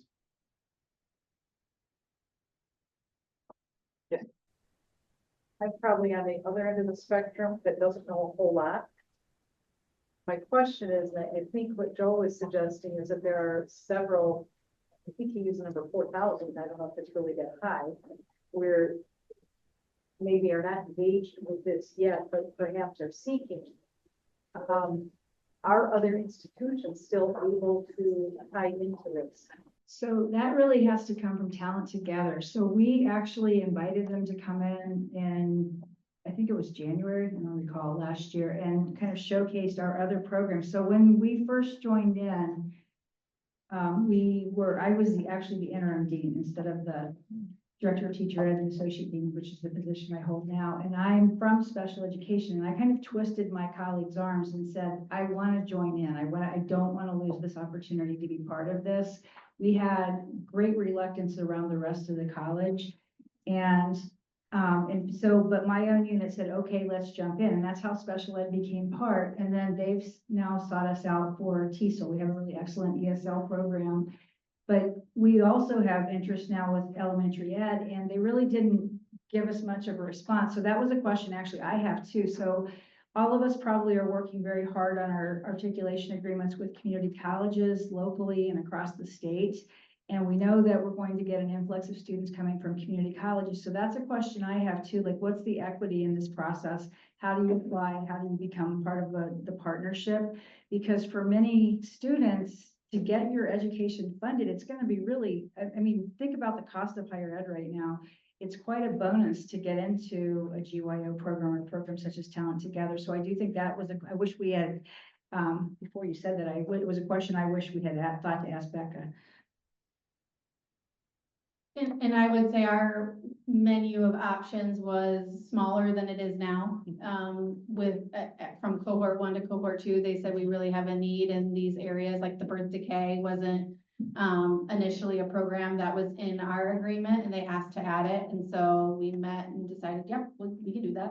And so we did. And so, yeah, has been a Talent Together driven thing. So I would encourage, if your institution is interested in a partnership, it would be going and expressing that interest. Yeah, same. Invite them in. We're fortunate that Marquette Alger Resa is the fiscal for Talent Together, so we have conversations that, are a mile away. So it's pretty easy to stay up to date with them. But Stein, can I go back to the student needs statement? Right. Yeah. So this is, I think, been, as a program, our biggest level of awareness and growth, right? We're an institution that's different than a lot of you, Flint or below. Our diversity is socioeconomic, right? Our diversity, it maybe is a little bit in non-traditional, traditional.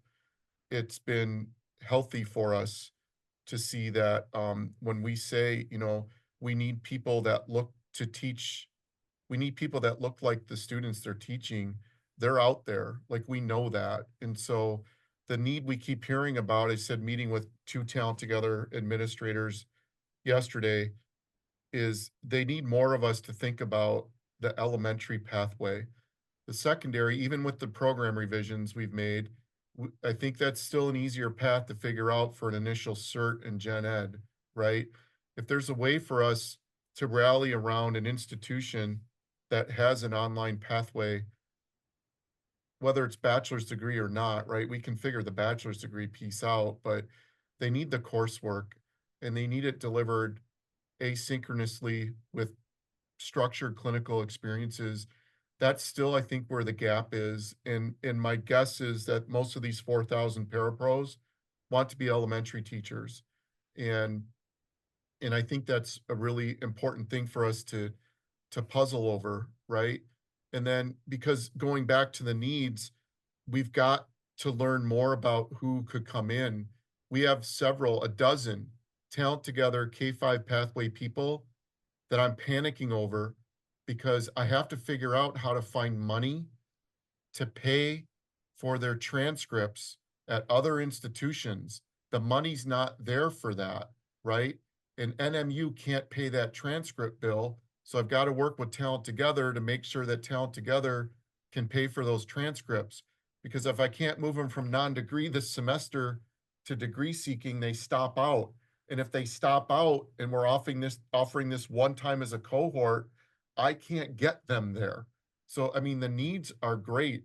And I've noticed, like, there's 2 or 3 school districts we're working with. It's the same deficit over and over again. These poor school districts, no matter what they do, they're always behind because of their turnover and just their location, their geographic location, their pay scale. It's a real struggle. Like, we knew it was out there and it was situational for me.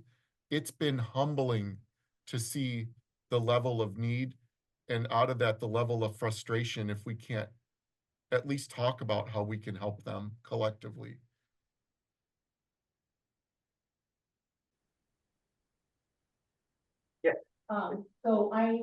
So they mentioned that we have the 9 high school students and they're all in our elementary ed program.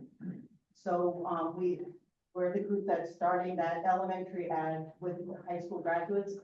There is a little bit of a challenge for us in courses that do not come from us, with some of that, but, we have been able to get them. The other thing is the high school students are required to be full-time. So they must be full-time status. They cannot do part-time like the other students can. So that's been a little challenge for us, but we just started it this fall. So there were some other issues that we faced with Talent Together, which was they weren't notified that they were part of the cohort till late, that applying into getting into Paris, getting through the admissions process and everything took some time. And so we had some issues, but we are working with the elementary ed program. And the other thing is Talent Together right now will only do 1 endorsement at 1 grade band. They will not pay for both grade bands. So we'll have a conversation with them about if they, what that means for some of these students. But they did say that if they want the 2nd grade band at the elementary level, the student would have to pay the additional credits. And for Paris, that's not a lot of credits, but it is additional funds. It's the same with our post-baccalaureate experimental program, that the classes that they're taking are in the master's in curriculum instruction. And so they'll pay for anything that they need in order to get the endorsement, but not anything beyond that. And so if the students wanted to complete the master's, which I think it's 3 additional classes, that would have to come from an additional funding source, either the student themselves or something else, but it's true. I wanted to go back to student support a little bit. So I agree with Jillian and Joe that it's really highlighted some needs that we have. One of the things that is Talent Together is not involved in, but with our GYO partnership. So Kalamazoo Public Schools, prior to our GYO initiative in the state, had asked for conversations with WMU and with Kalamazoo Valley Community College. And we had laid out pipelines and ways for teachers to become, ways for people to earn their degree to become teachers in Kalamazoo. And one of the pipelines was directly to KVCC and then to WMU. And with GYO funds, we have one of our cohorts is called our Kalamazoo Quick cohort. And the pathway starts at the community college. And I will say for some of the, so certainly we have made a lot of accommodations. We've hired a student success navigator. We have restructured courses, thought about the timing of courses, but there have been some students that we have decided perhaps it would have been better. There may have been more supports available at community college. So I do think that's going to be something that increasingly we need to think about too, especially for some students who perhaps haven't been in school for a long time. So they're really far away from mathematics and college level writing. And so with KVCC, we designed that GYO program really hand in glove with Kalamazoo Public to think about these contemporary learners. And it just started this summer, but so far it seems to be going quite well. So I think that's another avenue, especially with the initiative with funding for community college in the state that we can all consider, and another way to support and reach out to some of the students. And it's really strengthened our relationship and teacher ed with Kalamazoo Valley Community College.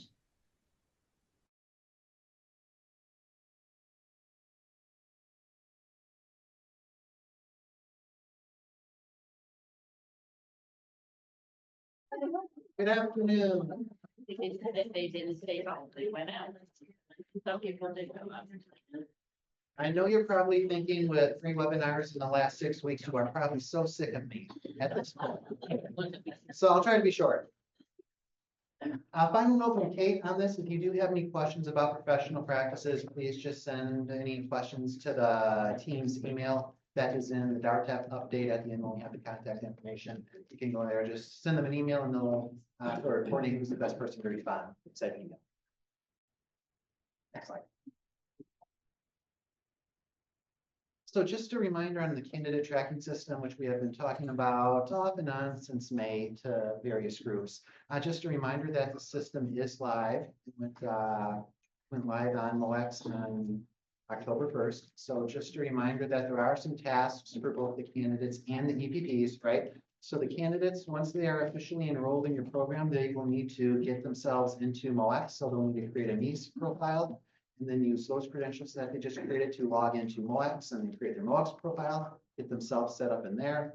And then task 2, they will need to link themselves to the EPP. So they'll need to say, yes, I am enrolled at Eastern Michigan University, Michigan State University, Hope College, take your pick. Right? So they will need to do those 2 tasks. And then on your side, the EPPs, you will need to do 2 tasks. One, you'll need to go in and specify or just verify that, yes, they are enrolled at our university. They are in our program.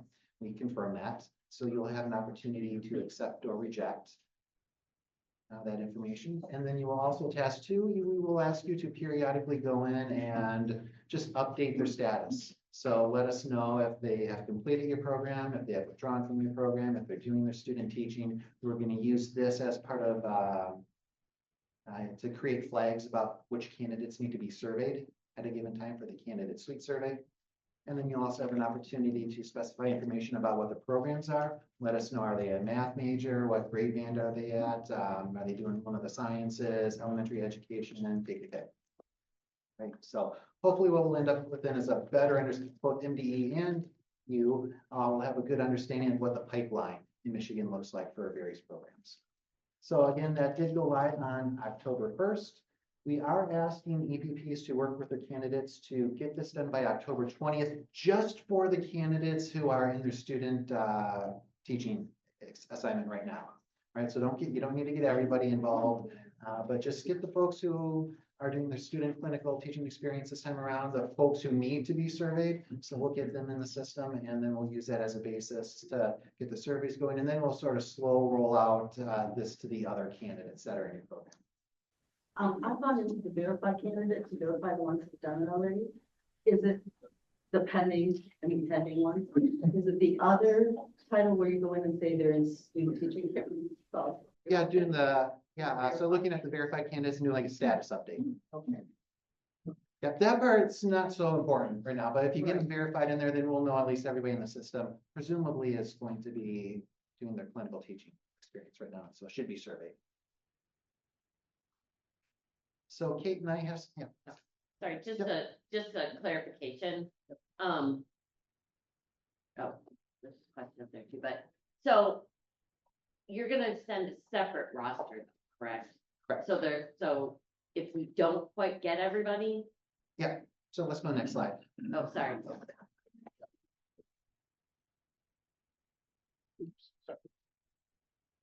Yep, so we're asking folks to have their system squared away by October 20th. And then we will be able to go into MOAX and download that data. We will prepare some templates for you, and then Dana will send those out on October 23rd. And then, yes, if you've missed, like, if there's like 3, 4, 5 candidates who didn't respond to your request to, hey, get in the system, all that, you can manually add them to the roster sheet. So then Dana will send those out on October 23rd. We will request that they come back by November 8th. So that will square away the rostering for the candidate suite survey for that fall winter 2024 cycle. November 13th, I will send a heads up communication to the survey participants, let them know, hey, the survey's coming. November 20th, the survey will go out. Big change here. I finally got this implemented where it's now a branded email that the surveys will come from. So you can tell your candidates that they should receive a survey invitation from educatorprograms@michigan.gov. Hopefully that will prevent some issues we've noticed with firewalls at various schools blocking the survey invitation. Specifically, usually it's for the cooperating teachers. So maybe we'll keep our eye on it and see if it actually gets an increased response rate. And then the survey will be open until February 16th. So we did have one online question. Do you not want us to set up any other students at this time, only student teachers? You are welcome to get all your candidates enrolled as soon as possible there, but I think our expectation, at least for October 20th, is get the student teachers in system, and we haven't offered any guidance at this point about getting the other folks in. But we just want to work with the student teachers right now, make sure we get all the bugs out of the system, and there'll be some updates to the system December 1st. Make sure we get all that squared away, right, and then we can go, yeah, let's get everyone on board. Teacher hasn't fails to be able to create and apply, right? And if it was able to create a MOX account and if they haven't completed the MTTC test, correct? I didn't catch the first So part. if you haven't taken an MTTC test and you're student teaching, you can still create your account. Yep. And then accept, and then access, that person will still be. Yes, anyone can do that. Those steps, anyone can do it, no matter, even if they're not enrolled in an EPP program, they can go through that process and link themselves to you, and you can go, who is this person? We don't know who this is. Never heard of you, sorry, rejected. You're welcome to apply, but talk to us first.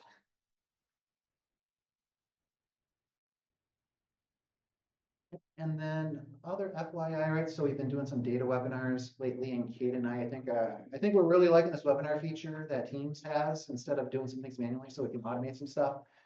So just an FYI that once you do register for a webinar, you should be getting an automatic email from this email address, letting you know, hey, yes, you've registered. Here's the connection information. I think based on some communications from folks, it sounds like maybe some junk mail or some junk or some spam filters are catching risk and being redirected to a junk folder. So just be on the lookout for that if you are indeed registering for any webinars. I know we list on our end, we have 3 more in November, December, January. And they also, about an hour before the webinar starts, they also send out that email again with Tara, so your heads up, hey, reminder, webinar 1 hour, here's the connection information. And that's all DAU have for you. I think, was it Gina, is this part you're taking over? Oh, Jennifer? Okay.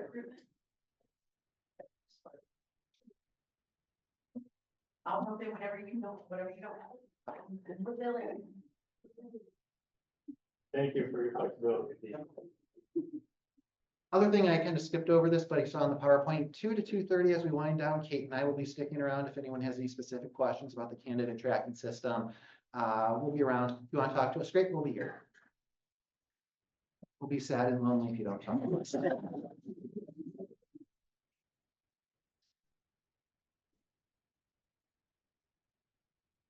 So for those of you who have not met me, my name is Jenny Dickens. I am the GYO consultant for MDE. And I want to first of all thank you all for your feedback, for your partnership, for your willingness to be innovative during this really extraordinary time for Grow Your Own funding. So with all of the efforts of all of the people, you know, we're making strides towards getting certified teachers in front of every student every day at school. So thank you all for your very significant part of that. I have two updates, and they all revolve around the theme of partnership requests. There's your teaser. But first of all, with the 27B Grow Your Own grant, which is our largest grant that we have great news that we have finally fully funded this grant. We have awarded, truly, we have awarded all $175 million of it. We just concluded and awarded our final round of in fact, the press release went out yesterday if you're just aching to know more about it. But we just awarded our final round, 70 additional awards were made. And that includes 20 brand new awardees. So districts who are just getting started with their Grow Your Own staff grant and who will be looking for support and partnership from EPPs. So be aware that you may get a contact, you might get some folks reaching out to you all, or you might want to do some reaching out and offering some support to some of the districts. All of the districts who have been awarded funds are listed on our website on a table along with the amount that they were awarded. But we do encourage you to be open to and or take initial steps to reaching out to some districts to ask them if they're interested in partnership or how you might be able to support them in that partnership, especially considering the upcoming December 2026 expenditure deadline. So a lot of districts are kind of scrambling right now, trying to make sure that they have robust programs in place for candidates to get started and get credentials before the conclusion of that performance period. Next up, perfect. Speaking of grants, we have a new grant that's opening that actually opened last week, our Grow Your Own Explore grant for the fiscal year 2025. The purpose for that grant, the dual purpose for that grant is still the same. We are awarding funds for, again, just one fiscal year, not a multi-year grant. This is just the one fiscal year grant. We are awarding funds for $10,000 per school to develop or maintain or do their explore programming. So that's teacher career exploration programming for grades 6 through 12. But also, and last year we piloted this, we're bringing it back this year, $10,000 per high school graduate who has participated in this career exploration explore program to sort of bridge that gap between when they graduate high school and before they are admitted to an EPP, where it's kind of tough to find funding for that time. We're trying to make a cohesive, robust, and continuous support pathway for folks who are wanting to become teachers. So the districts who are, so right now districts are applying. We are looking to award at the end of this year, early December, hopefully. But they might be wanting to reach out to y'all in the meantime or even shortly thereafter to talk about payment arrangements or to understand better what kind of articulation agreements you might have or pathways that might be available either within your institution or between community colleges and your institution, what pathways might exist for some of their graduates who want to become teachers. So just be aware that that grant is out there right now. Districts are eager to support their candidates and bring them back home. And we know that you will be there to support them along that way. I think that's it for me for now. Gina, will you take it from here? Okay, great. Please let me know if you have questions. What's that? Yeah, do we have questions in the chat? Were there questions in the chat? Not related to this. Okay. If any of you do have questions, I'll be sticking around as well. So please come and get me. Thank you. Hi, everybody. I'm filling in for Sean for the end of this. So we have job fairs coming up, right? And there's free virtual job fairs in partnership with Ravency. So we have our job fairs that we produce with MDE. But what I was told to try to tell you is that we're also looking to partner with you on your job fairs. So when you have a job fair in-house, we can come out and partner with you on those as well. And so we wanted to kind of offer that out. We do have these big job fairs that are the statewide ones. And we do get quite a good response. And we have people there answering questions, when people have questions about the jobs or where they go. So there's a lot of support, for these job fairs. So these are the candidate registration links for the 2 that we are holding. But we really wanted to kind of, and I don't know, is there another slide? I don't know, what's the next slide? Is there one more slide? There it is. So, so not only do we have our job fairs, but we would like to partner with you on job fairs. CMU, we are apparently partnering with CMU on a job fair at CMU, and we're very eager to jump in and partner with you. So if you have a job fair in your school, reach out to us, and we will partner with you and help you with that job fair. Oh, wait, question? Job fairs would be Jennifer. Yep, Jennifer Roble. Yep, she heads all those up. Don't forget to follow us on the social medias. Take a look, we have some things, and now Q&A. What do we got? I don't know if I can answer anything, but we'll try. Yes, Jillian. Make a note, back to the mandated reporting thing. Your local NPHHS office has individuals that are trained to provide free trainings to teachers, and they will do it for your teacher candidates. Could you just call, and let them know that you're working at an ed prep program and you've got future educators that need mandated reporting training? They will do it for you, and it is, free, and it's a great way to partner with community organizations. Who offers that again? So for those of you online, Jillian was just saying that the Department of Health and Human Services offers free mandated reporter training that you can access for your candidates. So that's exciting, actually. Cool. Thank you. Okay.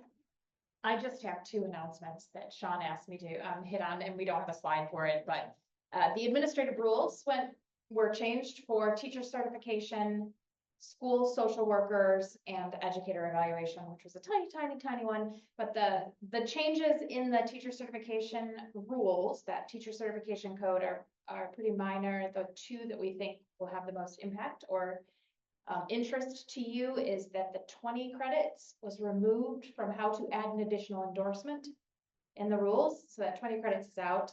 Does anyone know where it lives? It shouldn't be in rules. Guesses? I think I heard it. Standards, yes. So out of the rules into the standards, right where we want them.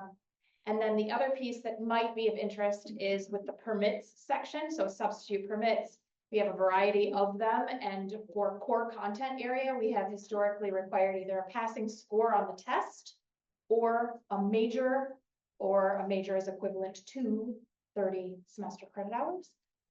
That credit hour requirement has dropped. It's now 20 or a minor.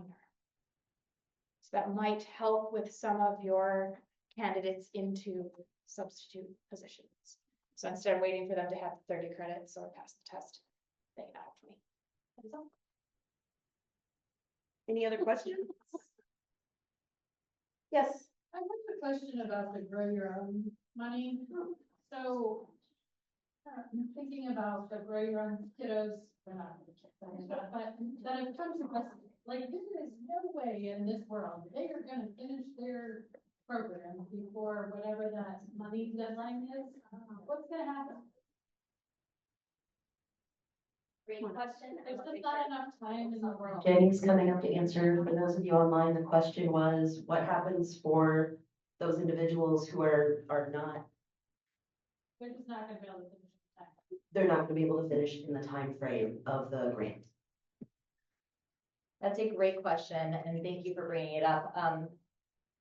That's something that we struggle with too. We are not in control of that 2026 deadline because that is the federal deadline. But we recognize that, yeah, not everybody will be able to finish it.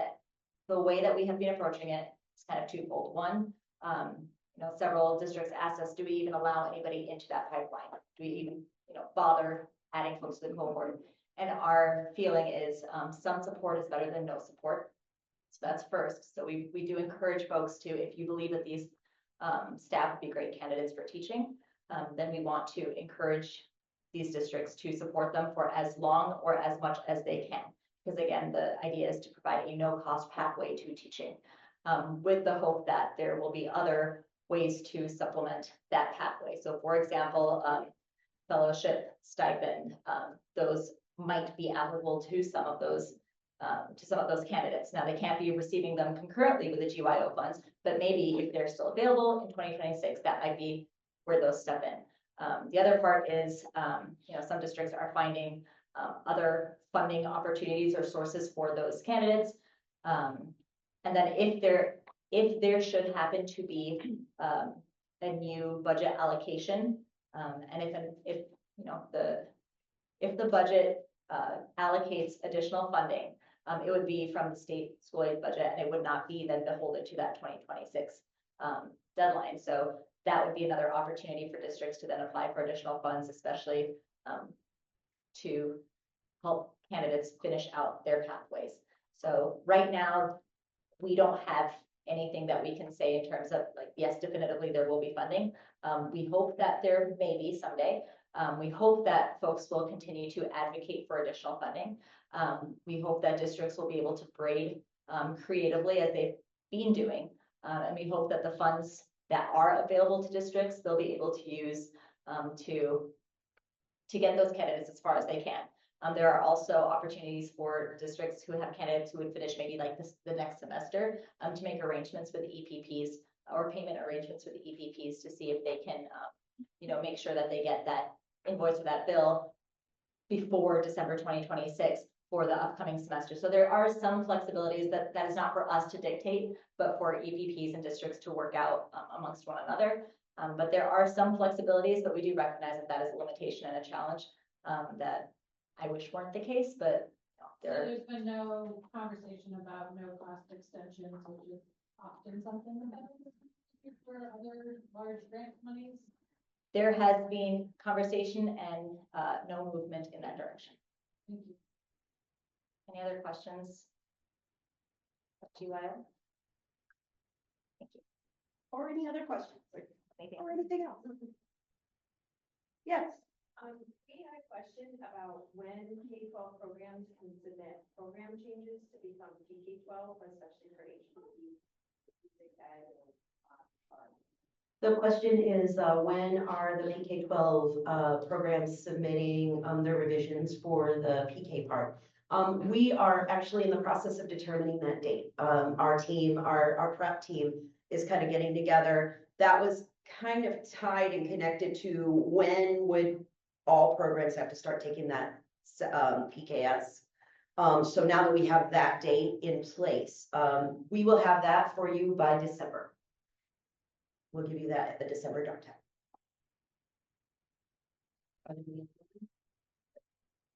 Nope. Nope. Oh, yeah. I feel like I've asked a lot. It's okay, go ahead and ask your question. So our candidates are expressing concerns that there are not enough testing opportunities on Saturdays. Okay, actually, that's it's actually not a bad comment / question. And that's one, if you will send that to Bridget. Bridget has been working with ES on testing facilities and testing opportunities. That's an ongoing conversation that she's been having with them. So send her an email with that question and your concern so that she can add that to the conversation. That'd be great. Thank you.